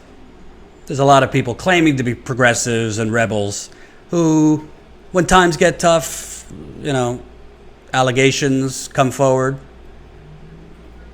they might take their marching orders on what they have to do from a higher power. So, But you want to know? I will say one thing, and obviously, I don't want to get into water under the bridge at this point. As difficult as that was, getting fired and the allegation against me, I really wouldn't change anything. I would change some things, but I wouldn't change where I am now. I wouldn't change where I am now. Because to tell you the truth, before all of that happened, I was thinking about leaving and starting my own company, but I was a little hesitant, because I kind of liked to just being able to go out and report without having to worry about, fundraising and starting my own company and all the things that come with having your own company. And that just gave me a kick in the ass, an unpleasant kick in the ass, but a kick in the ass anyway. Tanya H, 10, euros. Do you have an update on the probable lynchings of African-American men in California? Yeah, so the Robert Fuller case, which we covered out there, they have called it a suicide again. From what Tina, who reported for us out there, says, the family has accepted the conclusions that it was a suicide. Apparently, there was information uncovered in the investigation that he did have mental health issues and apparently had been hospitalized several times. I still have some questions about that, so Tina is looking into it on our behalf. But as of now, Robert Fuller's death has been ruled a suicide, and the family has accepted the conclusion. So there's another incident here in New York City that I'm trying to get in touch with the family of a black man who was found hung, and they don't believe tried to kill himself. So I didn't know TYT accused Jordan falsely without evidence. For people that don't know the story, I'm not going to get into it. But bottom line, when I was accused, and I mean, it's not an elephant it's not a secret. A girl accused me of assault. It was a lie. Thank God when people looked at it, they realized it was a lie. I would never do that. Mama raised a good Jewish boy. I'm not a perfect boy, but I would never do that. But it was the beginning of the Me Too era. So literally every single day at that time, this was November 2017, there was another guy trending for misdeeds. So I think the psychological zeitgeist at that time, you're guilty. Doesn't matter. Facts be damned. You're guilty. And since then, it has definitely evolved to the point where people want to see facts, rightly so. And it's I'm inclined to want to hear a woman out and believe her, but I want to see the facts. Then that was not the mentality. It was just, you're guilty. And I'm not going to get into TYT and what happened with them, but the bottom line is, at that time, corporations, it's the same thing as now the Washington football team. The Washington football owner said for a long time, I'm not changing the name. Oh, but now when the sponsors got involved and you were risking hundreds of millions of dollars a year because the sponsors said, we're not going to do business with you anymore and sponsor your team if you don't change the name, like that. They announced today they're changing the name. So, very similar. Certain companies could claim they're progressive rebels, but at the end of the day, it was the beginning of the Me Too era, and they were going to throw, companies will throw you under the bus, whether you're guilty or not. And that's what happened. So the bottom line is, to me, you got to look at facts, but you also have to look at, I think a lot of people, on the internet, it's like a bad game of telephone. Lies travel at the speed of light.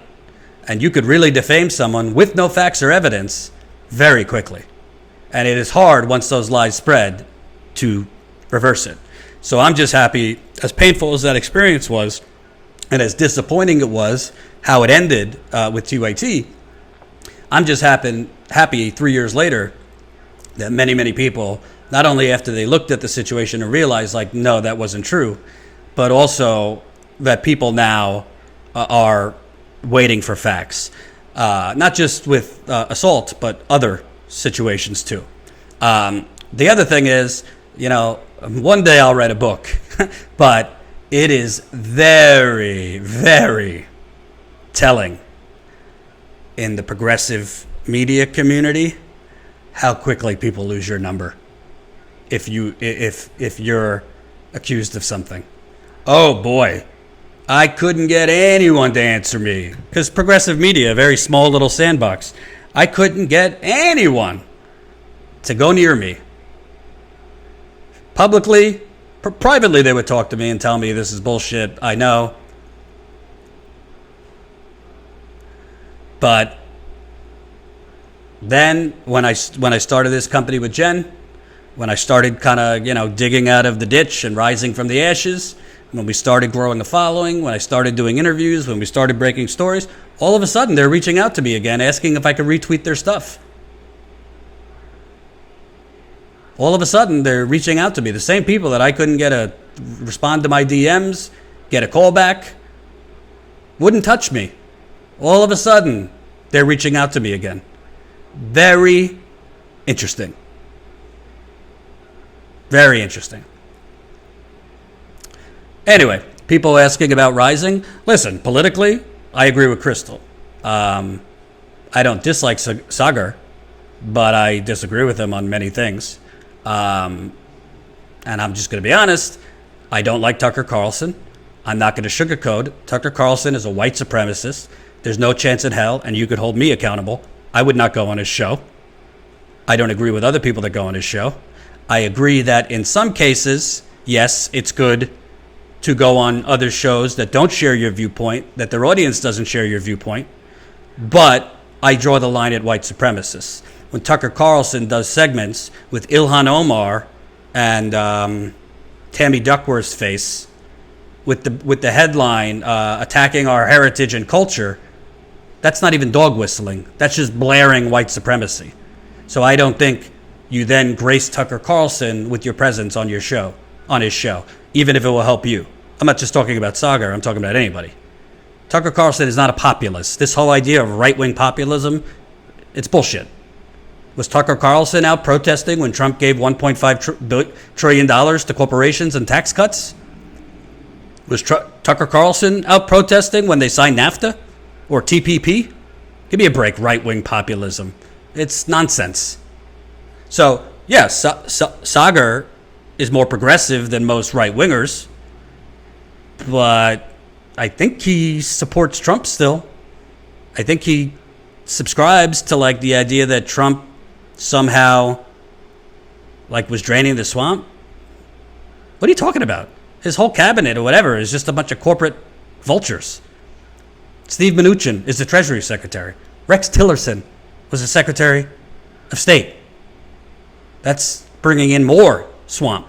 So among right-wingers, I like Sagar the best. But, if I watch the show mainly for Crystal, I'm just going to be honest. It's not that I dislike Sagar. And I agree that it's cool to have on the left, on the right, have a good discussion. They have nuanced views. They cover things that others don't. They have guests that don't get booked elsewhere. So overall, I love Rising.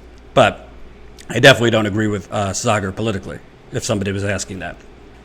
And I also think, making it as if Tucker has some good views and bad views. No.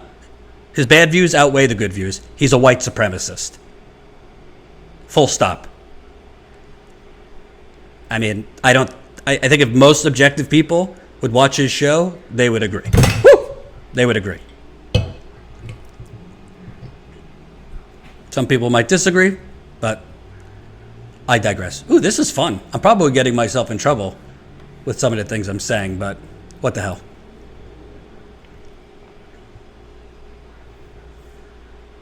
I do like, same here, Jordan. I watch The Hill mainly for Crystal.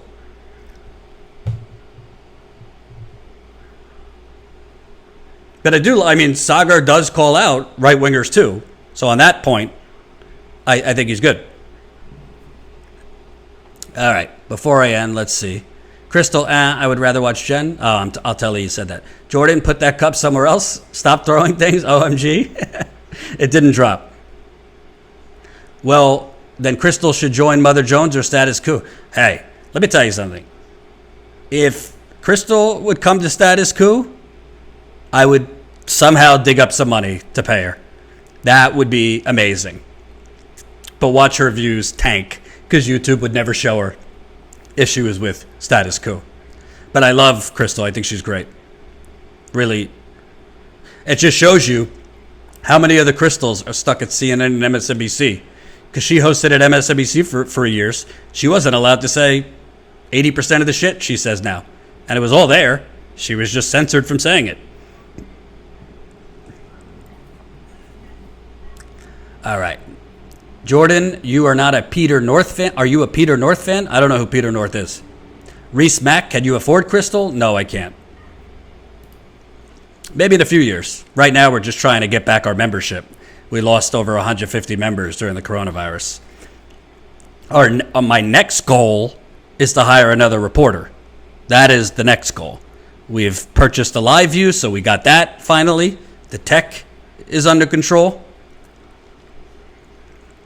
We don't have a lavish travel budget, but we got a decent enough travel budget now.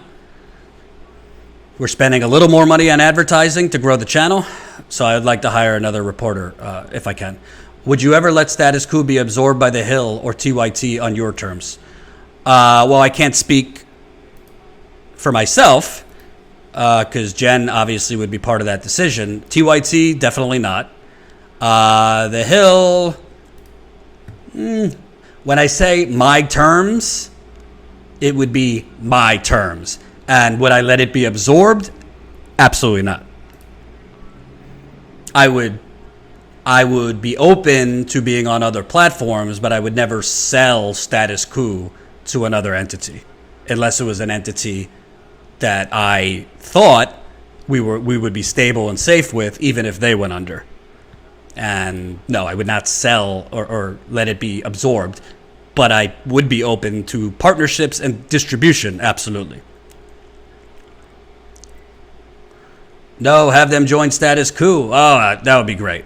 But honestly, listen, if you're Crystal, why change? If the Hill's letting you do what you want to do and letting you say what you want to say, God bless. She's probably gotten paid a lot better than she'd be able to make here. Kim Iverson, no. Not a fan. I don't know what her deal is, but some of the shit she says on Twitter, I don't watch her show. But the shit she says on Twitter is so ridiculous, is so uninformed, is so ignorant. Racism isn't the biggest problem in America. Yeah, those aren't aging well, Kim. Not a fan. Just keeping it real.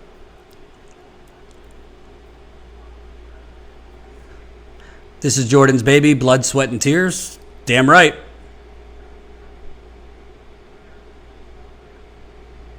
And, I'm not going to lie to you guys. It's frustrating. I mean, Anat can attend for this too, but, Jen and I work very hard.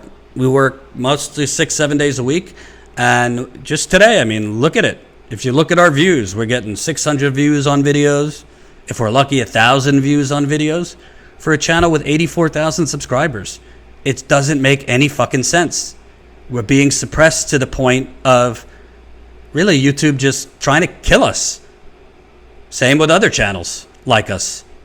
And it gets to a point, you're working so hard, the content is good, is unique, there would be demand for it if people could just see it.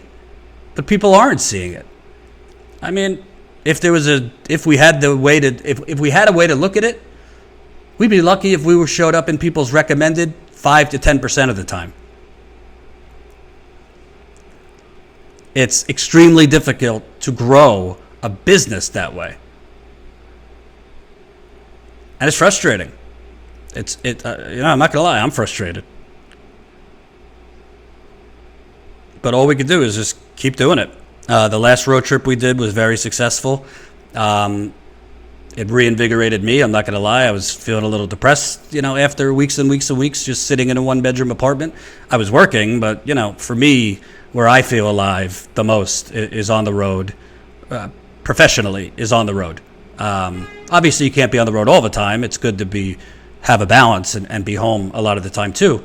But talking to people and connecting with people, and I already have ideas for stories I'm going to look into based on the trips I took and the people I spoke with, like things I could actually investigate. So it's just frustrating when I know 100% in my bones, without question, I put every last dollar I have on it, that if YouTube's algorithm would fucking reset to what it was when it was actually YouTube and anybody could become something, and it wasn't tilted and stuffing your feed with if you click on trending on YouTube and the news category, you'll see ABC News, Fox News, CNN, MSNBC. It's all corporate media in trending. Did cable news and corporate media suddenly become like cool? How is it that these videos 4 years ago were getting a few thousand views and now getting a few million views? Riddle me that. You want to talk about a rigged economy? This is a rigged Silicon Valley, and it's strangling independent media. This is why we have been pushing membership. To tell you the truth, if we could get our membership up to a level that was actually bringing in enough income, I would just say to hell with it. I would get off YouTube altogether. We would take a short-term hit, but I would focus like hell on building through a website and focusing on text alert, building our text list, building our email list, and just doing it on our website. But we're nowhere near that.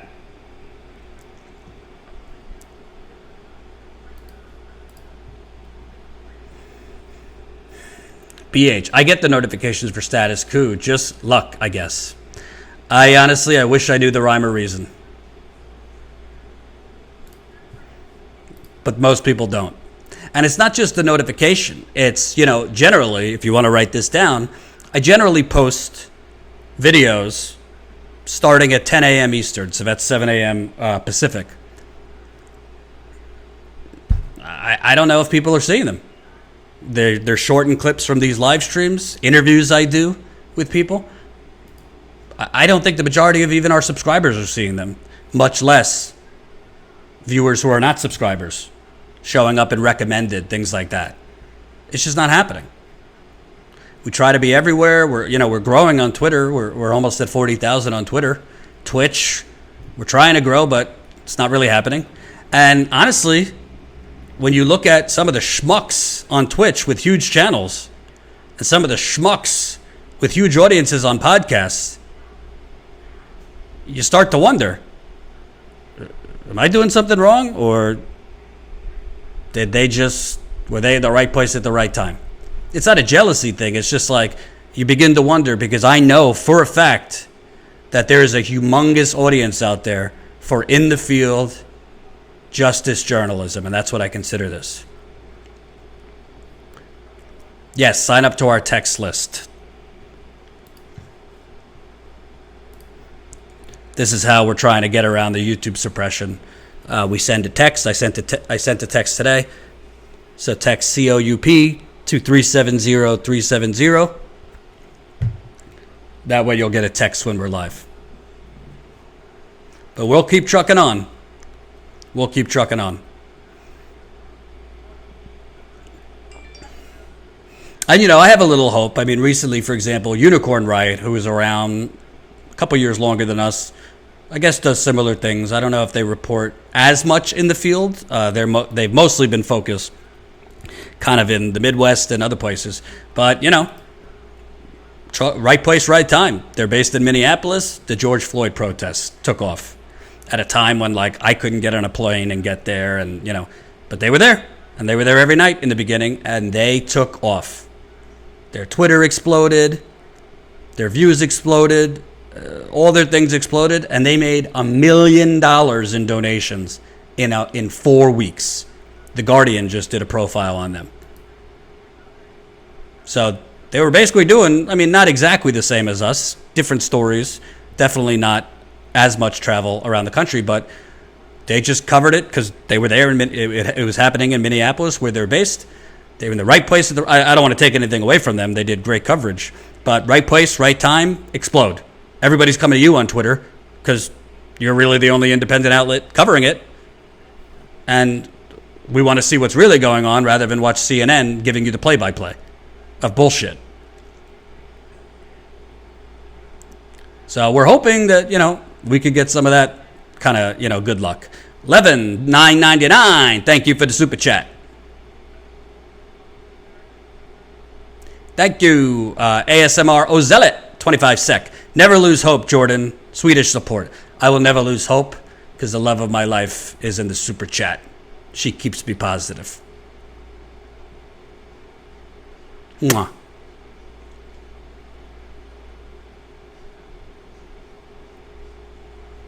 Unicorn riot took off during Ferguson occupying Standing Rock. When Minnesota popped off, everyone knew Unicorn riot. Yes and no. They took off in those places like among the progressive audience.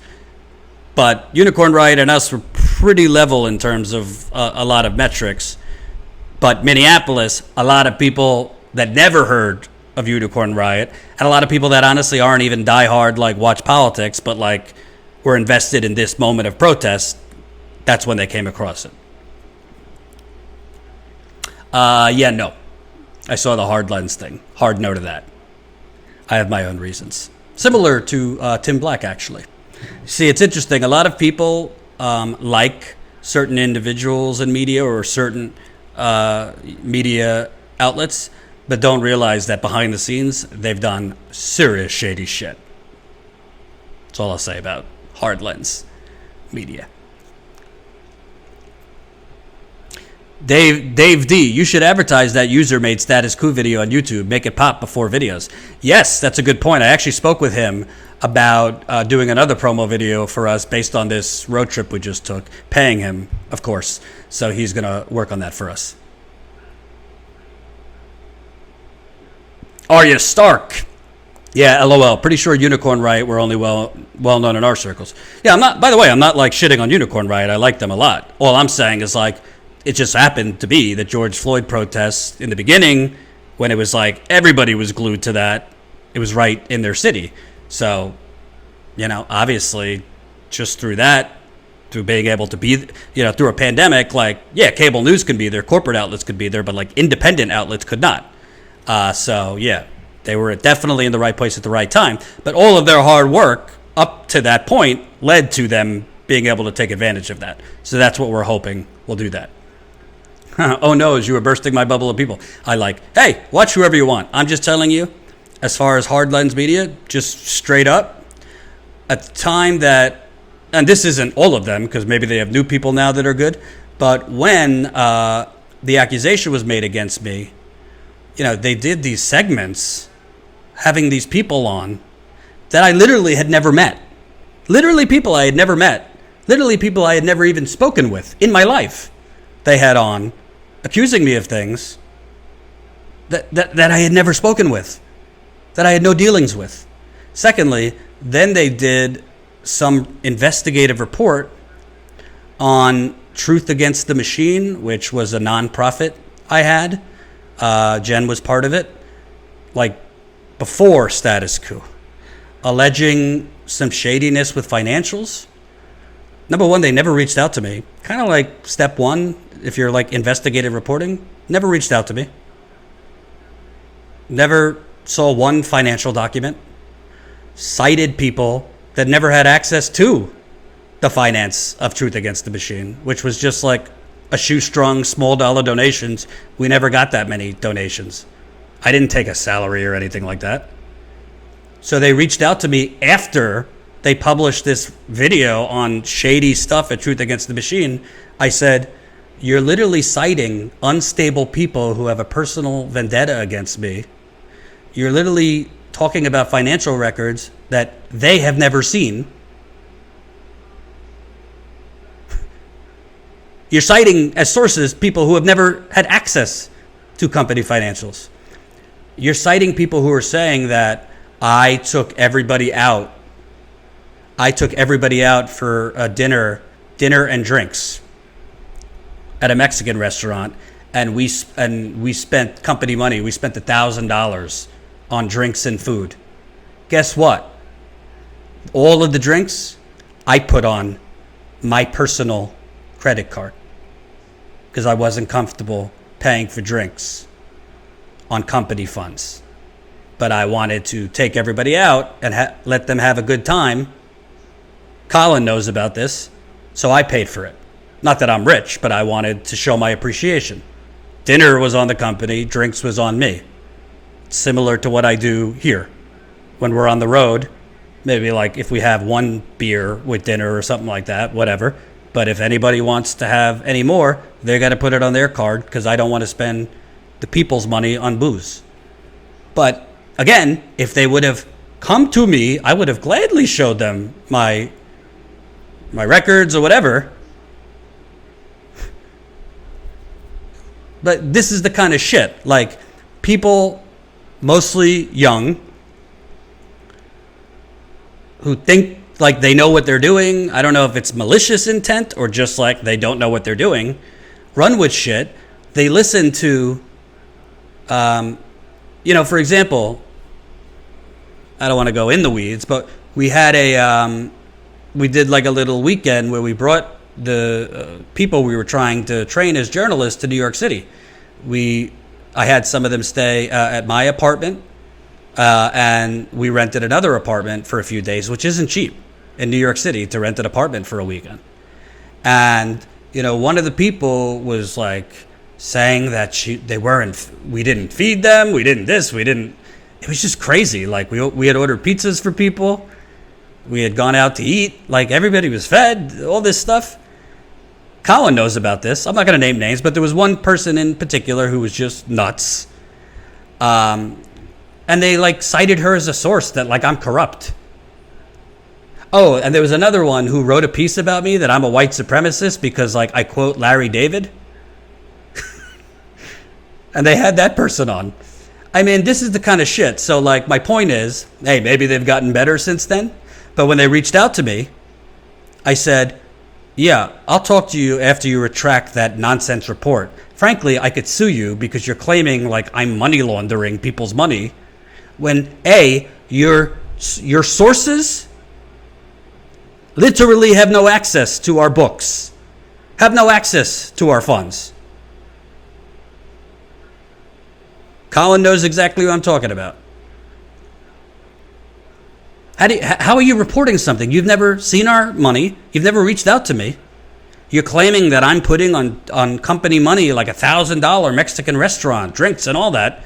When I put it on my credit card, I would have gladly sent you the screenshots. So this is the kind of shit. It's just like people could be defamed real quickly.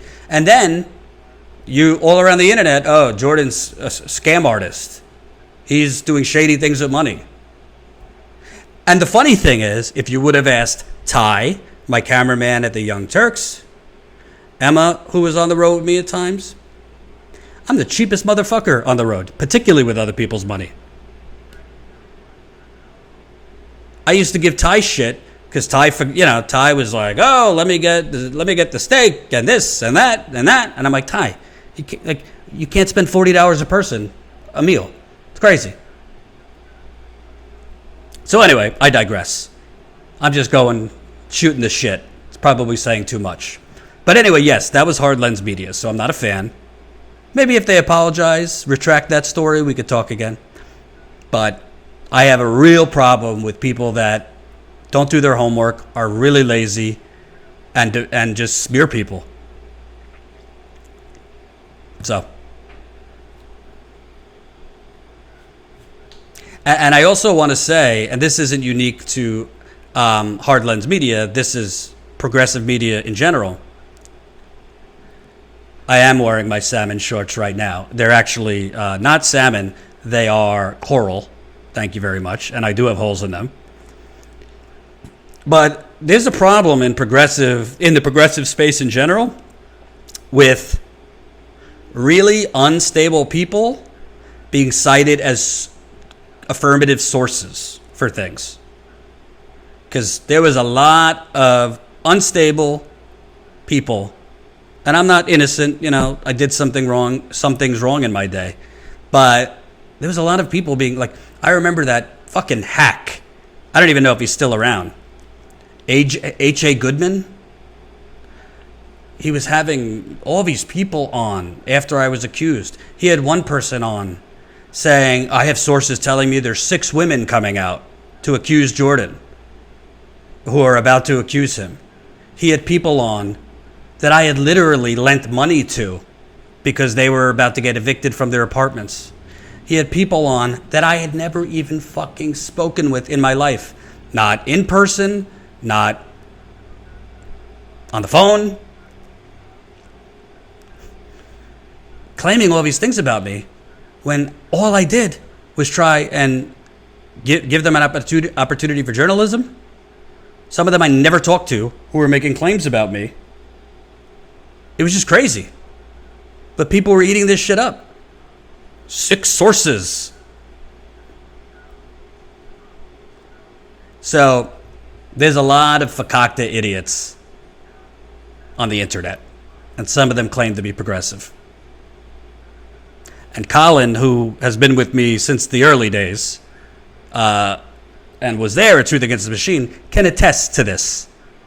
Because it was this perfect storm of people that were just, and this is something I learned. Unfortunately, it would be great.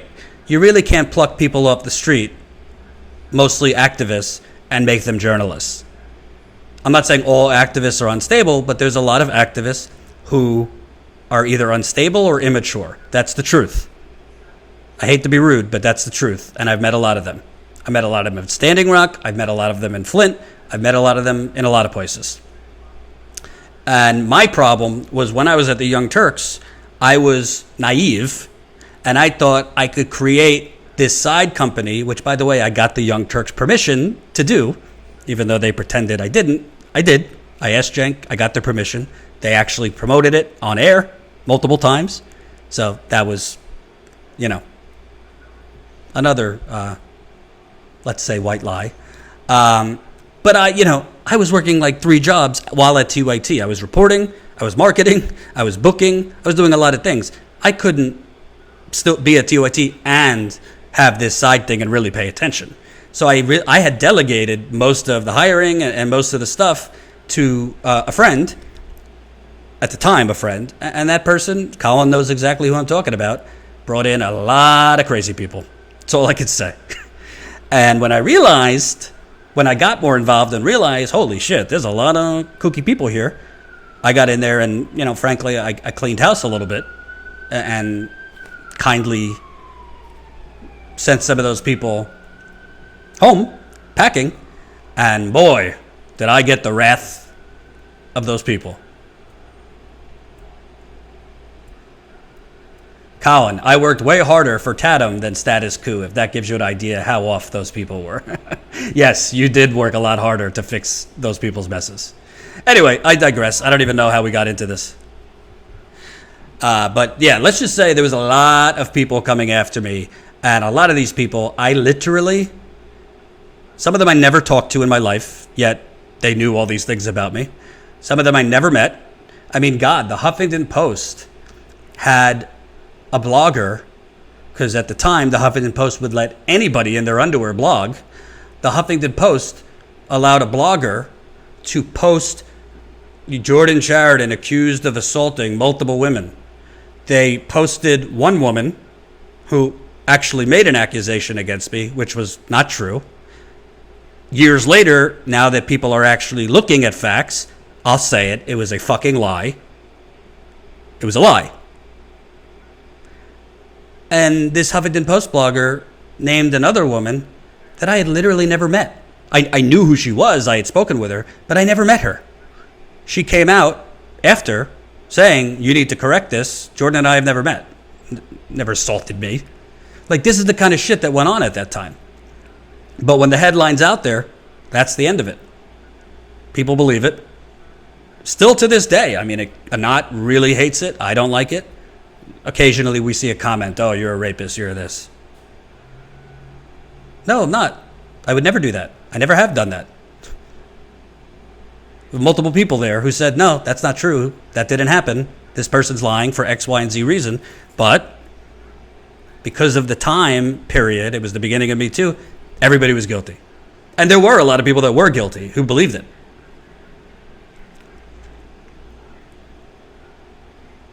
So, I mean, literally, I had one. This is how fucked up it was. I had one. Yes, not. Jordan had to tell me about all this on our second date in the hopes that I would believe him. I can't imagine living life to carry this albatross around. I don't want to go too into detail because I don't want not to get upset. But do you know how many fucking dates I had that went well? That when I explained this, never heard from that girl again. I guess I could understand. I mean, if you don't know someone and they're telling you this, maybe you don't necessarily think it's true, but like, do you really need the drama? I didn't even know women Googled men until I started dating again.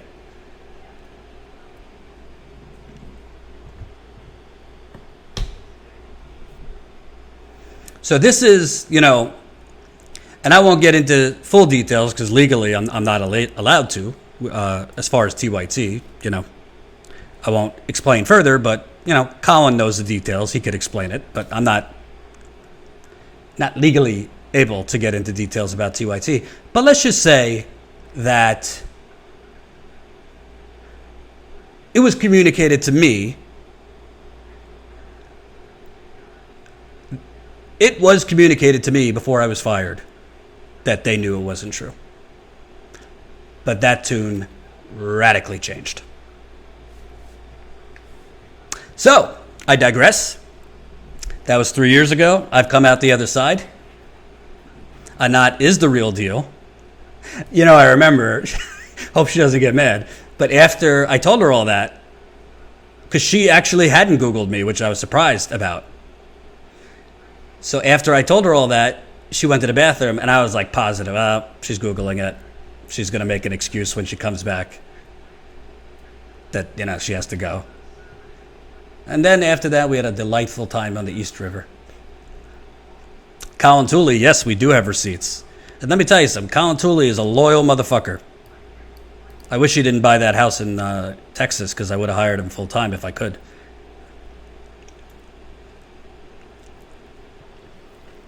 Beauty and the diabetes, you said it, I didn't. You said it, Beauty and the diabetes, I didn't.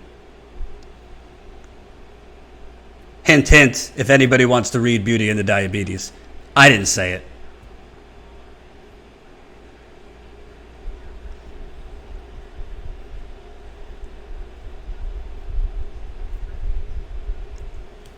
So anyway, that's the deal. I've gone way off on a tangent here, but hopefully it answered some questions. Bottom line, there is a lot of people who claim to be progressive who are not. There's a lot of people that are grifters. There is a lot of people that are out for themselves, and at the end of the day are corporations and will throw you under the bus very quickly if there's any risk for themselves. There's a lot of outlets smaller than us that are growing but have done sloppy journalism that hurt a lot of people. And I'm an old-fashioned person. I always look at actions, not words. I want to know the facts, and I want to know someone's track record. So hopefully, the majority of people know that wasn't true. And I've come out stronger. And she's under the weather today, but I also thank Jen who stood by me during that time. So I welcome this tangent. I'm glad. I think it started because somebody asked me who are my recommendations in independent media. And you want to know something, honestly? I'm status quo. It is unlikely we will get to TYT's level because I'm never going to take shortcuts, which they have. That's just the truth. All you got to do is look at the money they've taken. And I think the proof's in the pudding. Look at how their content has changed over the years. So I'd rather do it the harder way and just wait till the book comes out. When my tell-all comes out, people that have crossed me the wrong way, the pandemic is coming for you.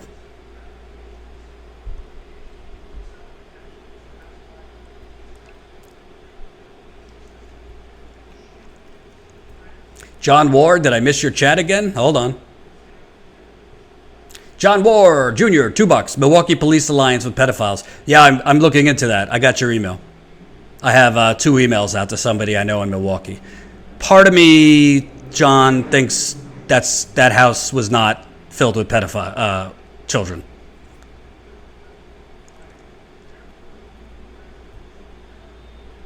And by the way, a lot of people have asked me to give details and to name names, especially with TYT. All I can tell you is I am prohibited from doing so legally. But down the road, I might say to hell with that. And I do find it interesting. I'm not saying this is a bitter berry. I'm truly asking. Because if this were me, if I did this, there would be a lot of people asking. Where, for a company like TYT, who questions people's donations, people's politicians' integrity, they question, follow the money, right? Diet tuna soda, very perceptive.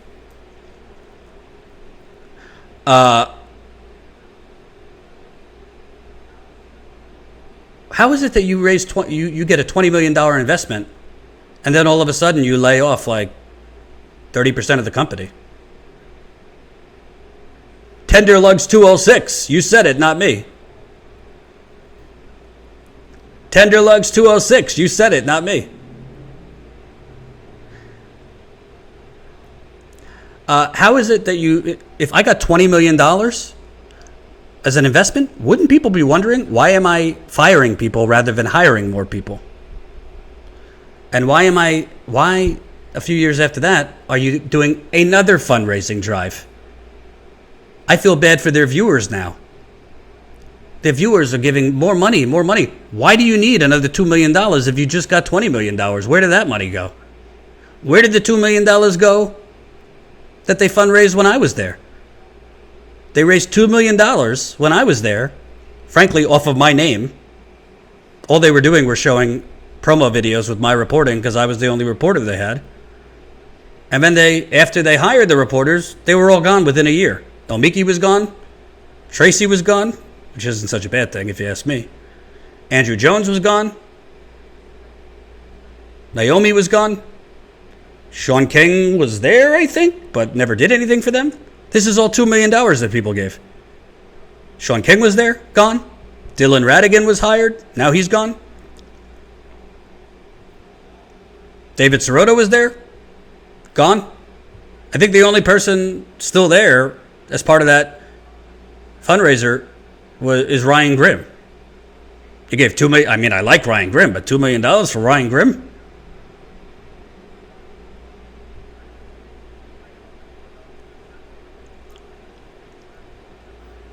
It boggles my mind why nobody has done a story on this. It boggles my mind.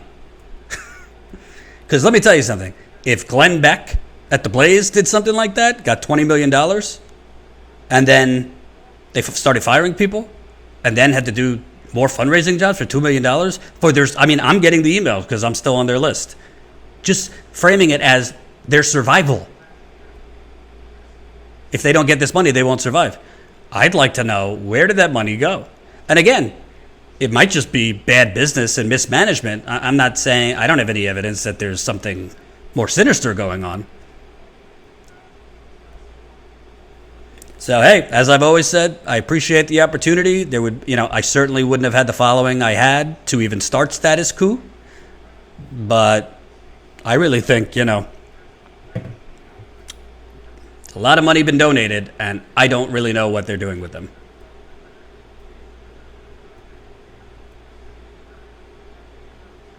So, but I can't go into any of that further. So, before I go, I'll answer any other comments, questions, concerns. Feel free to leave another super chat. Most importantly, sign up as a Status Coup member, statuscoup.com/join.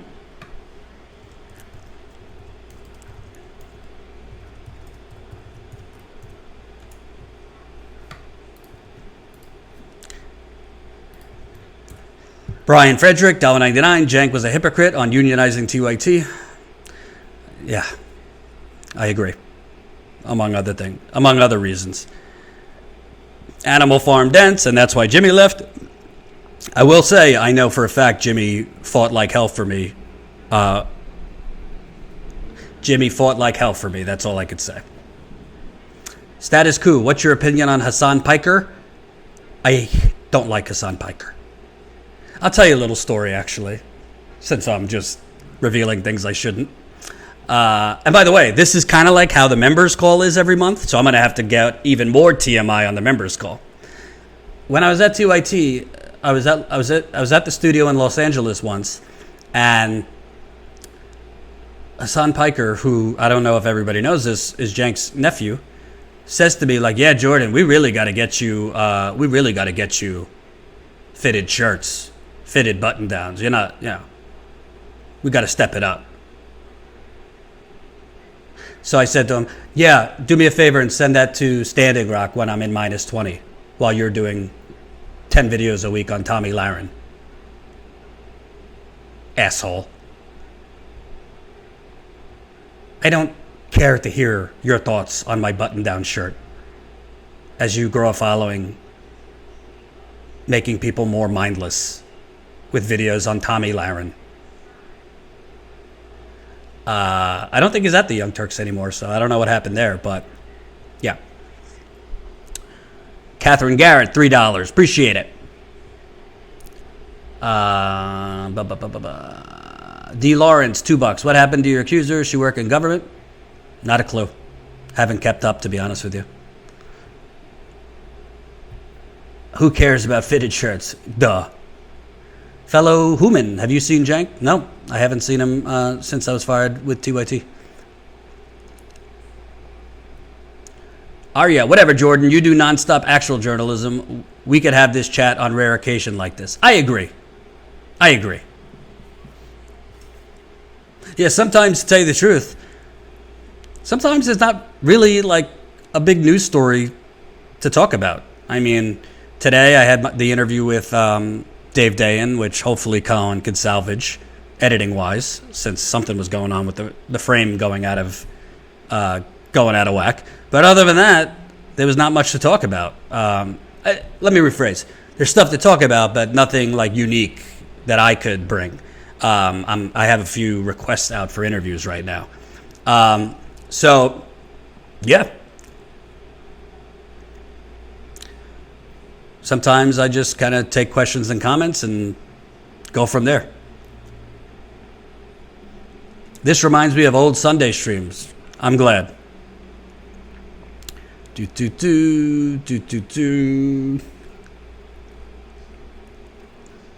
Cesarani, $1.99. Appreciate it.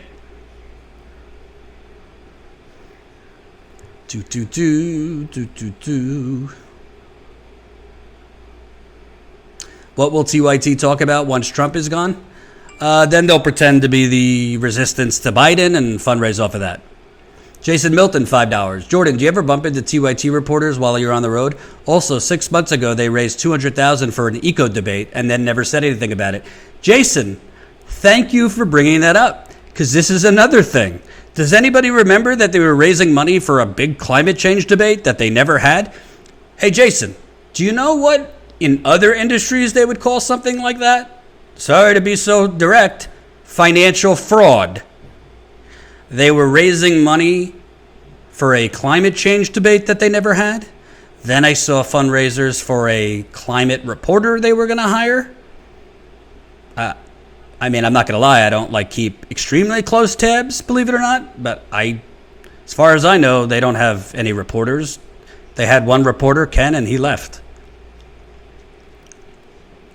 So, in other times when you advertise, you invest or you donate, you're going to get X, and then you don't do it.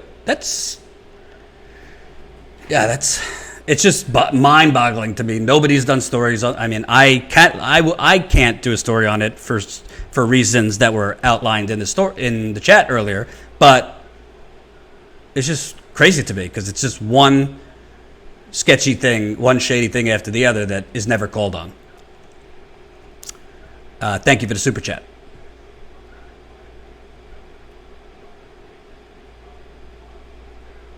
Jacqueline DeBlue, 10 pounds. Did I hear something about a forthcoming interview with Shawhead? Yes, I'm interviewing him this week. So I was going to do it live, but I got to talk to Colin to make sure whatever the hell went wrong today doesn't go wrong again.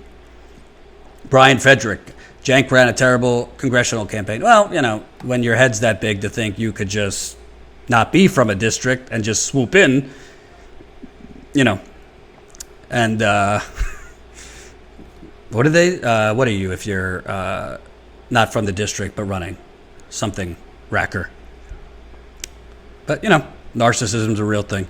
Thought he could just swoop in and win, and he got his ass kicked. Imagine what Status Quo could do with 200,000. You know what? If anybody's watching right now that has $200,000, Status Quo with $200,000, we wouldn't be firing. We'd be hiring and investing that money and using it, and you would see it. You would see how that money is spent.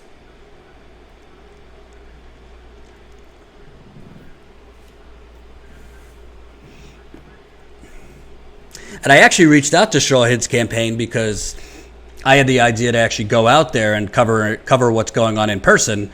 But, you know, obviously not if it's all virtual. I mean, there's nothing really to cover if there's not like meetings and events and things like that.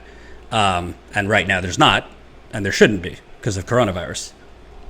Jordan, your name is on Creep Sheets. You need to take it down. I don't know what Creep Sheets is, but we'll take a look at that. My name is on many things that it shouldn't be. But again, that's the thing.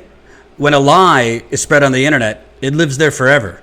Right now, my Google page, there's still this horrible, horrible lie that really fucked up my life for a short time period is still on Google. I've learned to live with it, but it sucks. It sucks when you really, truly did not do something, yet it's there. And with lower level people like me, the accusation gets the headlines. When it's proven false, well, none of those people follow up. Catherine Garrett, $10. Can't believe it's been almost 2 years since I've been a member. Maybe I'll join a member chat. Catherine, where you been? We've been waiting for you. I think we're going to have the member chat this week on Thursday, by the way, Thursday night. And if you don't know what I'm talking about, Status Quo members, we do a monthly members chat through Zoom. We were doing it before Zoom was, popular, probably before the CIA started hacking Zoom. So yeah, I think we're going to do it Thursday night, 7:30 Eastern time. I'll confirm that tomorrow. Carpetbagger, yes, thanks for reminding me. Cool Blue, Jordan, you may be thinking of the term carpetbagger. This is a contribution to Status Quo. Thank you, Cool Blue, for the $5 and for giving me the word I forgot. Yes. But for anyone that is still uncertain or just hearing about all this for the first time, I put down on my life, on my nephew's life, on my niece's life, I would never assault anyone. It's just not true.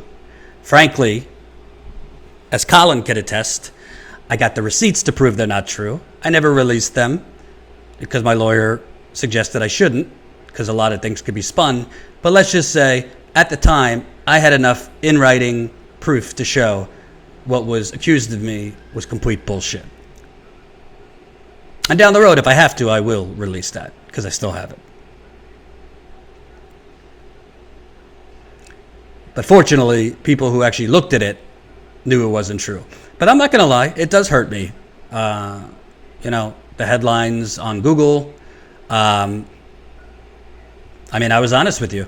I was about to go up to Ithaca to cover their efforts for a rent strike. And after I did a Zoom call with some of the activists there, they were ready to have me come up.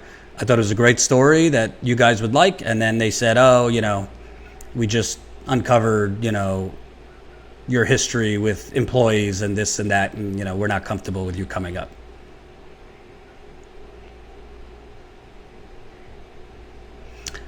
I never told you guys this, but the same thing happened when I was going to go cover Keystone XL pipeline.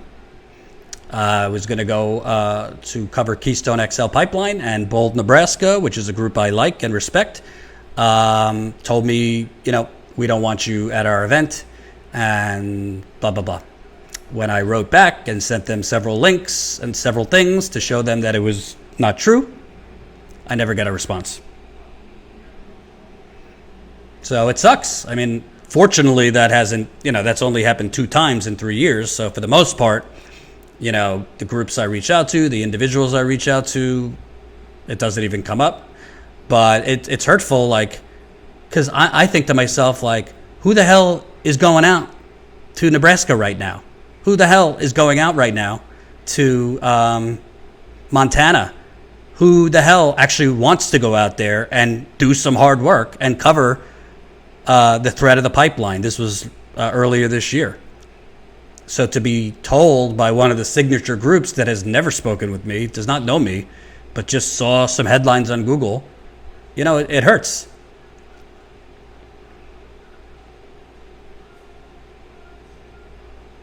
Brian Frederick, $1.99. TYT is constantly promoting Lincoln Project ads. That doesn't surprise me.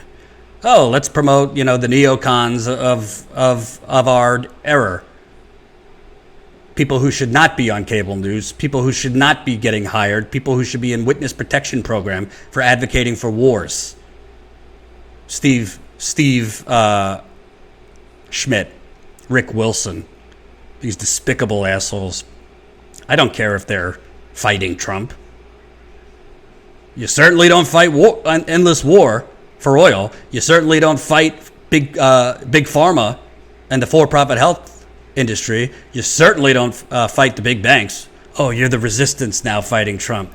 We don't need you to fight Trump.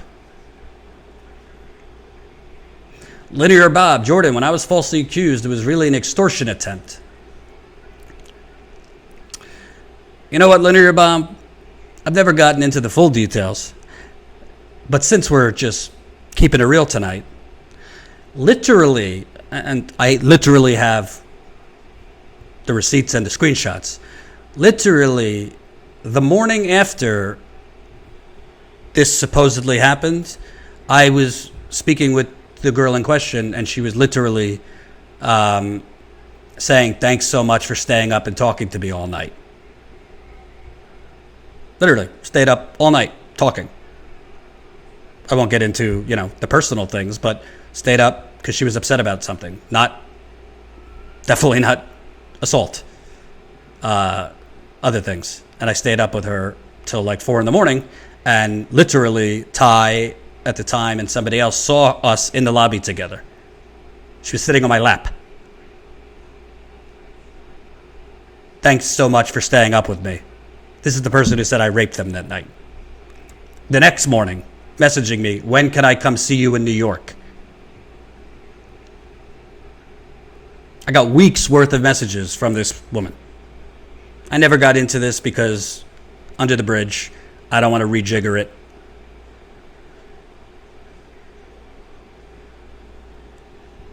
Literally, she came to stay with me weeks later. Colin has seen these.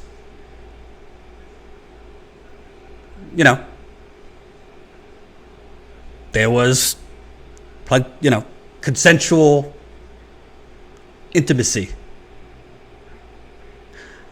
But when the conversation turned to, what is this, yada, yada, I said, well, for a lot of reasons, I don't think I want a relationship. Everything changed after that.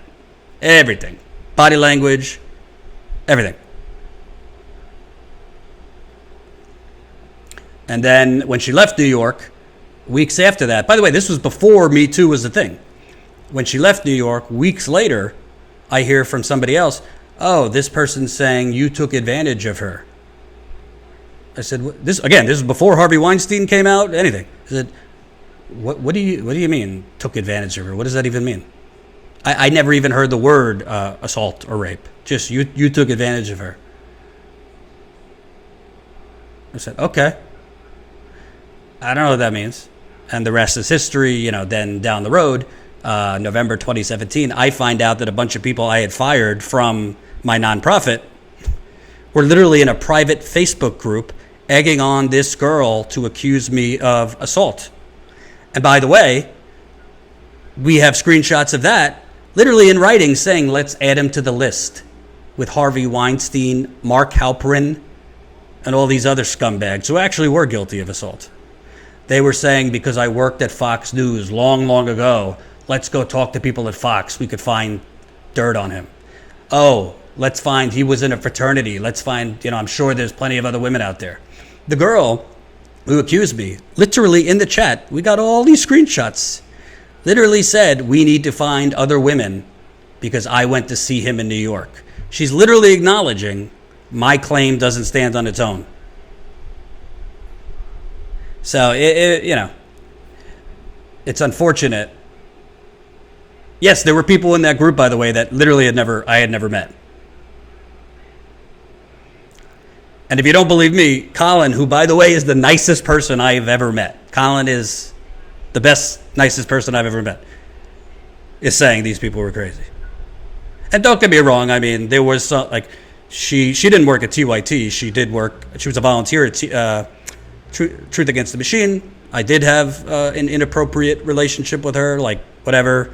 I founded Tatum, so I acknowledge I shouldn't have. Business and pleasure should not have mixed, particularly since she was under me. So I wasn't totally innocent, but there certainly was no assault. And it was just this crazy thing where all these people are coming at you who are unstable. You're getting thrown under the bus by, a certain entity. And, it was tough. I really thought my life was over and my career was over. It was a dark time, really dark time. You want to talk about cancel culture? I thought I was canceled. And the worst part about it for me, I mean, don't get me wrong, it sucks to get fired. That was the first time I'd been fired. Jordan is strangely quiet about Anna for some reason. I'm not quiet. She just didn't have anything to do with the situation. So I never really had a personal relationship with Anna. I only really had exchanges with her when I was in LA, and they were kind of short. Same thing with John Idarola. So it's not I'm not quiet about her. I just didn't really have any dealings with her. But save the rest for the members call. You know what? That's a good idea. That's a good advertisement to become a member. Anna and Jordan are still on decent terms? No, I haven't talked to Anna. So I don't talk to anyone from there. There's no reason to. I've seen Emma on the road occasionally when I'm covering something and she's there. I've said hi, but that's about it. Vicky Blair, $20. Jordan, I appreciate your straight talk about a painful, disgusting situation. I'm glad you find the right girl, and she's amazing. She is amazing. And she is amazing because a lot of girls, after I told them this, just wrote me off and saw me for me and did not write me off. Cool Blue, $10. I stopped following some independent media or progressive media after certain people who I used to trust endorsed Hillary Clinton after the 2016 general election. At least one smeared Jill Stein. To me, the problem with TYT wasn't so much that Cenk was saying, I'm going to hold my nose and vote for Hillary, but when you are Bernie headquarters for a year and a half, and then all of a sudden, all you do is Trump 24/7, and you don't cover, you just, right now, I am getting shit on Twitter and elsewhere for daring to criticize Joe Biden, cover him critically, or anything like that. I just got into it with somebody on Twitter who's telling me I'm going to elect Trump. And I said, I don't believe on being a seasonal journalist. I don't believe that you just turn off your journalism and what you do because it's 3 months before the election to help Trump or to help Biden. It's not a journalist's place to stop doing, to stop being consistent. So, first of all, if anyone thinks I have the power to stop Joe Biden from winning, you're ridiculous. I wish. But I'm not going to just not cover Biden's corruption because Trump's awful. I mean, I have been covering Trump more than I normally do because I think he is directly responsible for this mass death I think he's growingly a fascist. If we look at his response to the protests, I mean, this. I've done a good job, I think, of covering other things, but like you can't ignore what Trump's doing. So I haven't. I've covered it, but I'm not going to not cover Joe Biden's corruption. And I think that's what TYT did. I mean, I remember I was going through like meticulously every WikiLeaks email. I think I was like tweeting out 200 screenshots a day when those were coming out. And they were, and a lot of what I was tweeting, I was getting picked up by the media. I had, in fairness, TYT was understaffed. So I would be sending them emails, breaking down each email, and, really breaking it down for dummies so that they didn't have to put a lot of work into it and could get the information on the show. And they would only put on the show like stuff that embarrassed the corporate media. They didn't put up stuff about Hillary Clinton and fracking, Hillary Clinton and the Clinton Foundation. They just ignored like substantive things and went with stuff that was embarrassing to like New York Times reporters.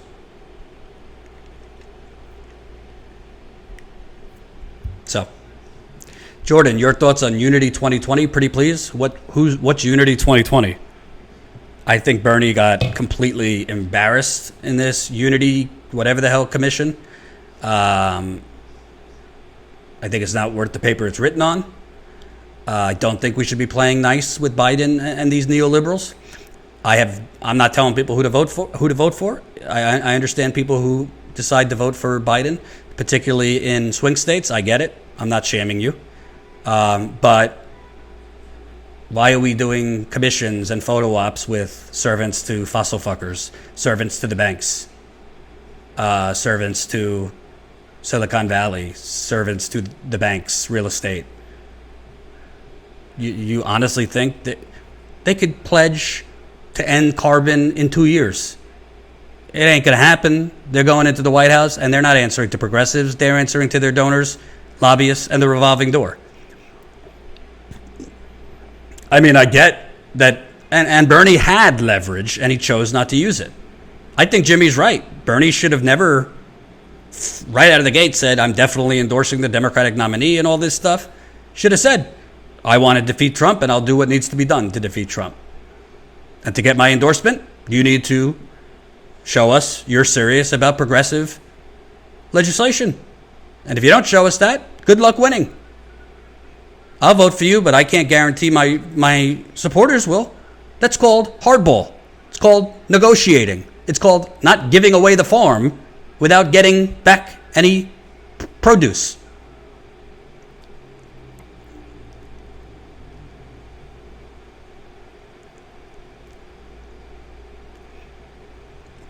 So, I don't, please.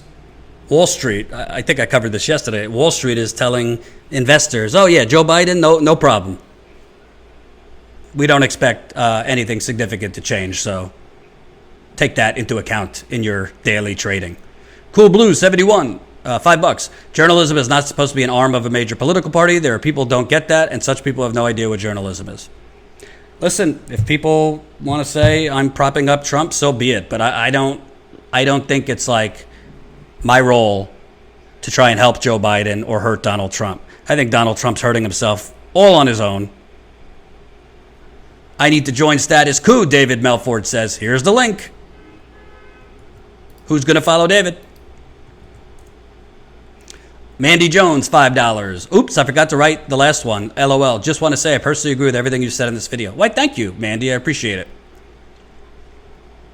So I respectfully wrote back to this guy today, and I said, I appreciate, because I do write back to viewers when they email me as best as I can. And I said, it's not my job to help Joe Biden or hurt Joe Biden. But I wouldn't have an audience, and I wouldn't be doing my job if I just ignored, like, I did a video yesterday that Joe Biden is saying, we need to bring American manufacturing back, after he was one of the leading politicians to push American manufacturing offshore. Am I just supposed to close my eyes and pretend he's some progressive hero now? No. Lying to your audience is not journalism. Do I think Trump is dangerous? I do. Do I think on a lot of things Biden, I don't want to say better, but would be less harmful than Trump? I do. I do think on the environment, definitely. Even though Biden's for fracking, at least he's not to Trump's degree. Do I think Biden would like bring in the military to squash protesters? No, I don't. But I mean, look at the situation we're in the country. People are facing evictions, homelessness. Poverty is going to shoot up. Joe Biden, neoliberalism is not going to turn those things around. Yeah, people will feel better and they won't have to hear Donald Trump's tweets and the roller coaster of Donald Trump. But I'm not going to just pretend that Joe Biden getting in there, suddenly the clouds will lift and everything's going to be dandy. No, it's going to be back to fucking business as usual. Clinton Obama style.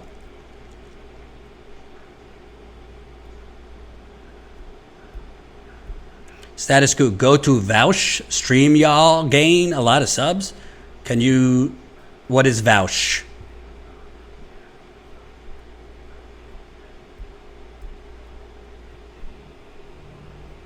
I mean, Joe Biden does love the police. He's throwing more money at the police. By the way, I reached out to Howie Hawkins' team. Haven't gotten back to me. So, I've tried. Munted Gronk, $2. Have you seen my keys? Yeah, they're under my TV. All right. This 2-hour tangent has gone on long enough, I think. I'll quit while I'm ahead. But if you want more behind the scenes TMI, the dirt, sign up. Statusquo.com/join. Members call Thursday night. 7:30 Eastern, 4:30 Pacific. Thursday night. 7:30 p.m., 4:30 Pacific. Thank you for watching. I will see you tomorrow. Peace out.